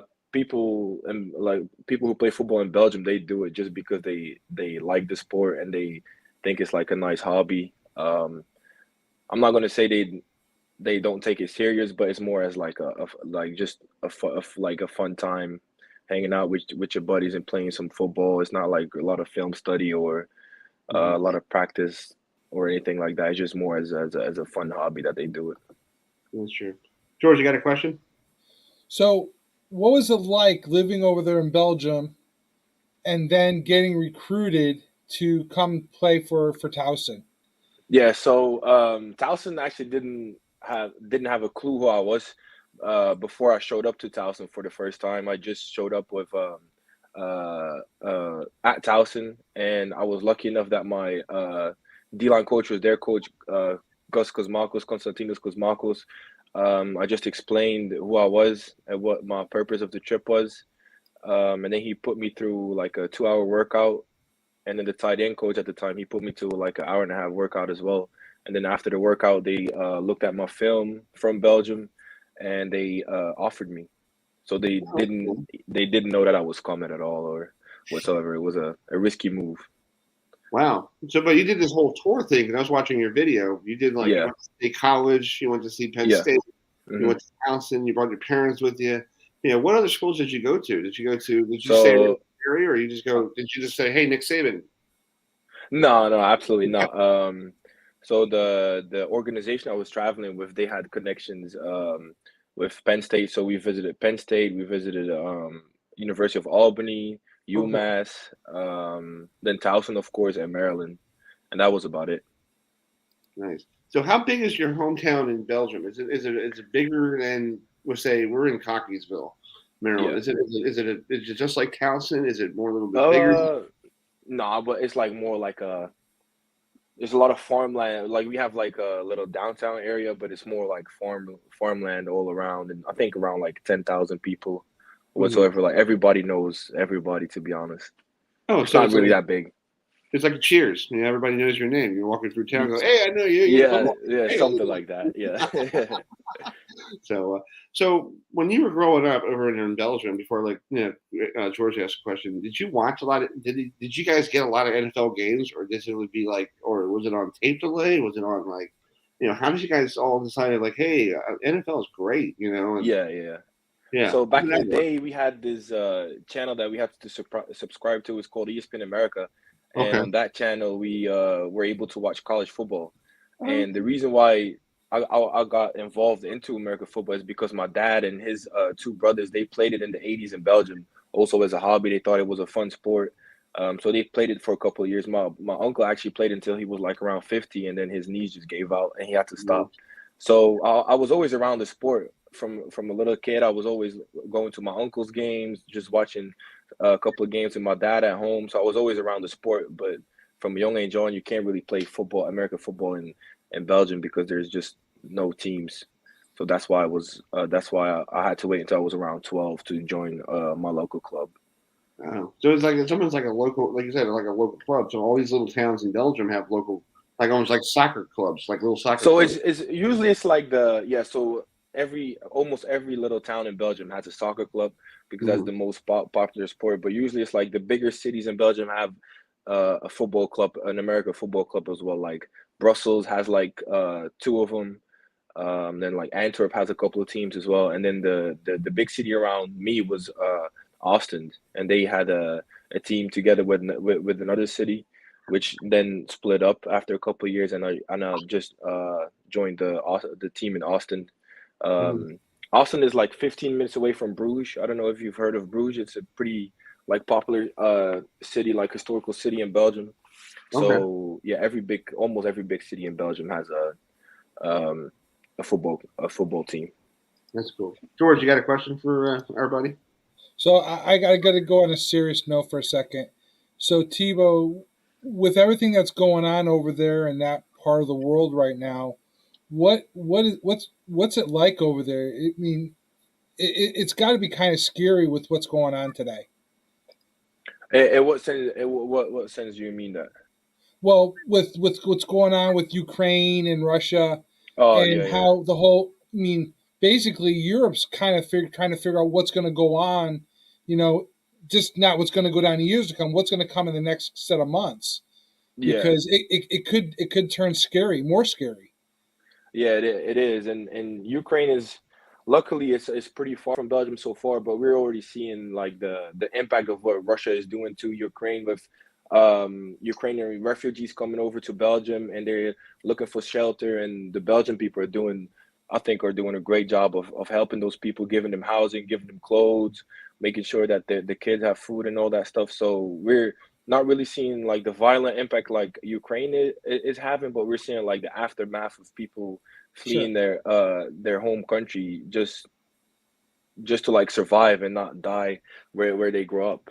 So I hope it gets fixed soon. But you know, who knows with that dude who's controlling Russia right now? You don't know what he's gonna do. Yeah, because I was over actually in Belgium a few years ago, and there was just a big crisis happened right after I left, and I'm like, Brussels is kind of like the center point, right, for Yeah, where all the it's in the world comes center. together. Yeah. Hmm. And I just was glad that I was able to get out of town because, it's just there's so much good in Europe. In Belgium is one of those countries that I just loved Belgium when I was there. So it's a great little country, and Yeah, it there's definitely just is. everyone's got to be able to fend for themselves. Hmm.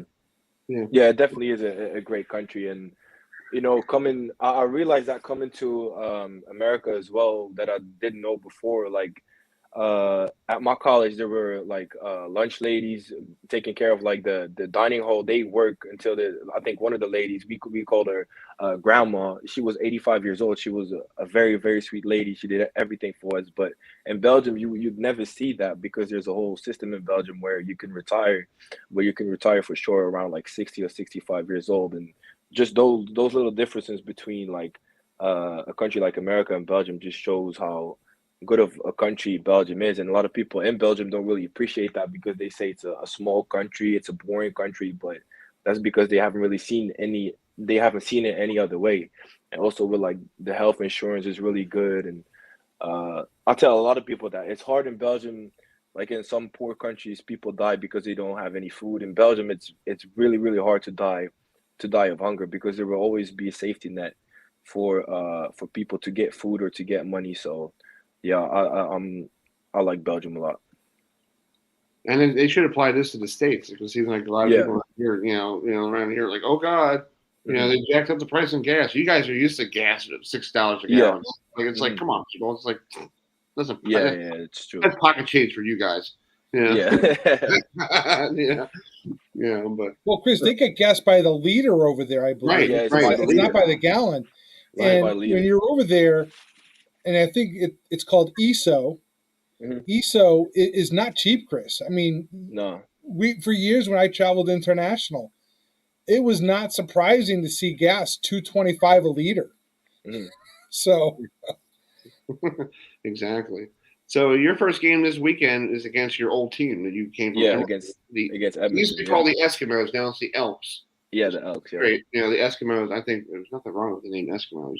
Mhm. I feel like it's like okay, everybody's being politically correct now, but it's like Yeah, that's true. I'm an old CFL guy. I'm like Elks.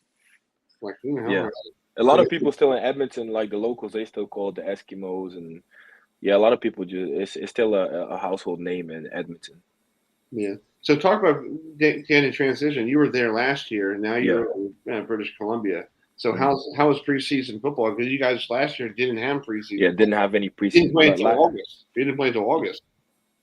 I think last year we had one scrimmage against our own team, and now we actually had a preseason, which was fun to get into that real rhythm again, into playing against somebody else, another opponent, um, and it helped me out a lot too, just to get back into that rhythm again of playing an actual football game because the game is still different than practice. So I'm really excited for this upcoming game. Yeah, and you guys are home at BC Place. Is that? Yeah. That's a cool little. It's like an indoor outdoor arena. It's Yeah, like so they can like open the roof, but you usually it's if it's really nice weather they'll open it. But I think if it suits like it seats I think around 55,000 people. So if the place is fully packed, it's really really loud in there. That's cool. Well, you can watch that game, folks. Hopefully, here in the States, it's at 10 o'clock Eastern time. I don't know if it's going to be on the NFL Network or whatever. We'll figure that out, but we'll put that on the website. But thanks for coming on tonight. Good luck with your first game this weekend against your old mates, and don't be a stranger. Come on back. Thank you very much. Thanks for having me. All right, man. Good travels. All right, Thank buddy. you. See ya. Bye. Bye-bye. All right, that's a great interview from the CFL. Yeah, I like the CFL a little bit sometimes during the summer. A little different brand of football. Yeah. So, We're going to wrap. There's always a chance, though. He gets picked up by another team. He can still get picked up by an NFL team if he can prove himself. Hey, a lot of people from the CFL, like Warren Moon, Doug Flutie, all made, Jerry, what's his name, Garcia? Not Jerry Garcia, the other guy, Garcia, who played for the 49ers. He was with CFL for a while. Yep. So before we go here, let's do a live update, from down there. Wow, the Blue Crabs. Wow. Yeah, they were down 5-0 at one point. Now it's 10-5 in favor of the Blue Crabs in the bottom of the 6th inning with one out. I guess Lexington's bullpen didn't really do well. It's a pitching duel. Yeah, it's a slobber knocker down there, down in Laurel. 10. I would love to see the stat line on that. Yeah, because they were down 5-0 in the 4th. Right, they were. They were down 5-0. It was 5-0, and we were wondering if the pitcher was trying to trying to keep it from getting out of hand. But now dragging his knuckles on the pitching mound. Exactly. So 10-5 is the score, and then Steve's down there. You can go down to the Blue Crabs.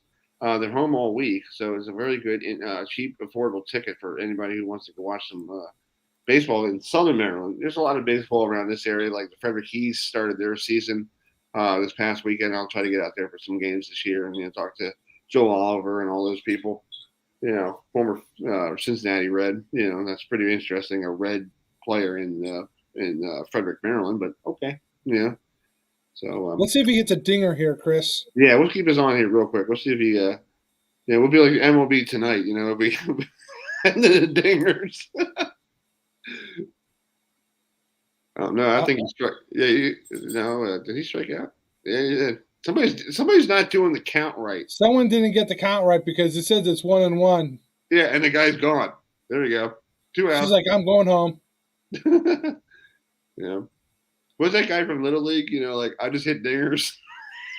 I just hit dingers. It's funny stuff. So next week we'll probably do one more show before we go on our little mini vacation, because I think middle of June everything's all quiet around here. But we'll wrap up stuff. I'm thinking next week, George, we should pick our best game of the year for college football, pro football, baseball, all the sports that we covered. What do you think your best game of the year, and maybe our MVP of the year? Interesting. Yeah, maybe you want to do that. You and I could put our heads together and see what we could pick up who you would think you think in your mind who should be the MVP if the season ended or our show ended and we had to pick. We should do this back in December, but hey, June will be a little bit better. The first 6 months of the year. It just took us 6 months to make a decision. That's all. Our program department's on strike. This guy. So. Did he? Infield fly. Nope. That's warning track. That's warning track power. Hey, there's Steve. Yeah. Hey, was that funny when you were talking about in San Diego? You're like, somebody piled into you. Like, I was like, is it that guy?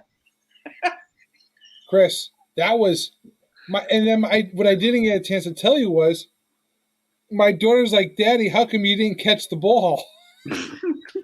And he's like, honey, Daddy got cross-checked. Okay.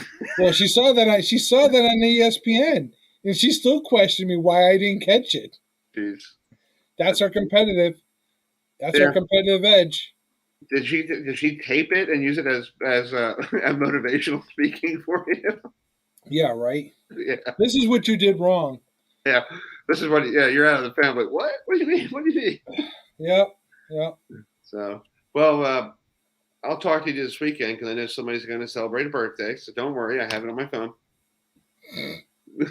Well, and I want to wish Jack or Kucek a happy birthday. Sorry, we totally forgot to say happy birthday to him. I'll give him a call tomorrow and wish him a happy birthday. But so they have that thing going up there. It's July 23rd and 24th up in Hershey, Pennsylvania. So we'll see what we can do for that. You got to check that out. Yeah, we should check that out. Road trip to Chocolate World. Let's go. Yeah. Hey, if you go out there, see if they have those large coffee mugs. Okay. Mine broke. You broke your large coffee mug? this 32-ounce coffee mug that I had, I got from Hershey's. Yeah. It had so much love in it that one night I made a cup of tea, Mm-hmm. and the bottom just cracked. Oh.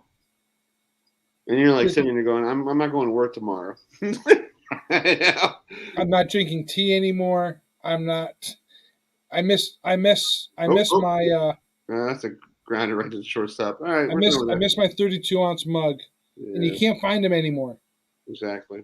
Well, Steve will not be with us next week. He's on vacation, so we'll have hopefully Adam back. I don't know what happened to Adam today. I texted him to see if he was available, but I guess he had something to do. So thanks for joining us, big everybody. I hope you have a great rest of your week, and we'll talk on your birthday, and hopefully you get spoiled like anything on your birthday on Saturday. We'll find out. Yeah, Daddy's not doing anything. Okay, if your kids, there's still a lawn to mow and other stuff. So yeah, that stuff doesn't stop.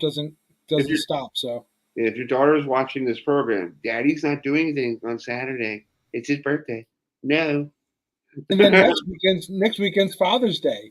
Yeah, 2 weekends of nothing to do. No. All right, folks. Thanks for joining us. We'll see you all next Tuesday at 7:00 for the mid-season report of player of the year and all this stuff, and we'll have some other great people to stop by as well. So, thanks for joining us. We'll see you all next week. Good night, everybody. Night.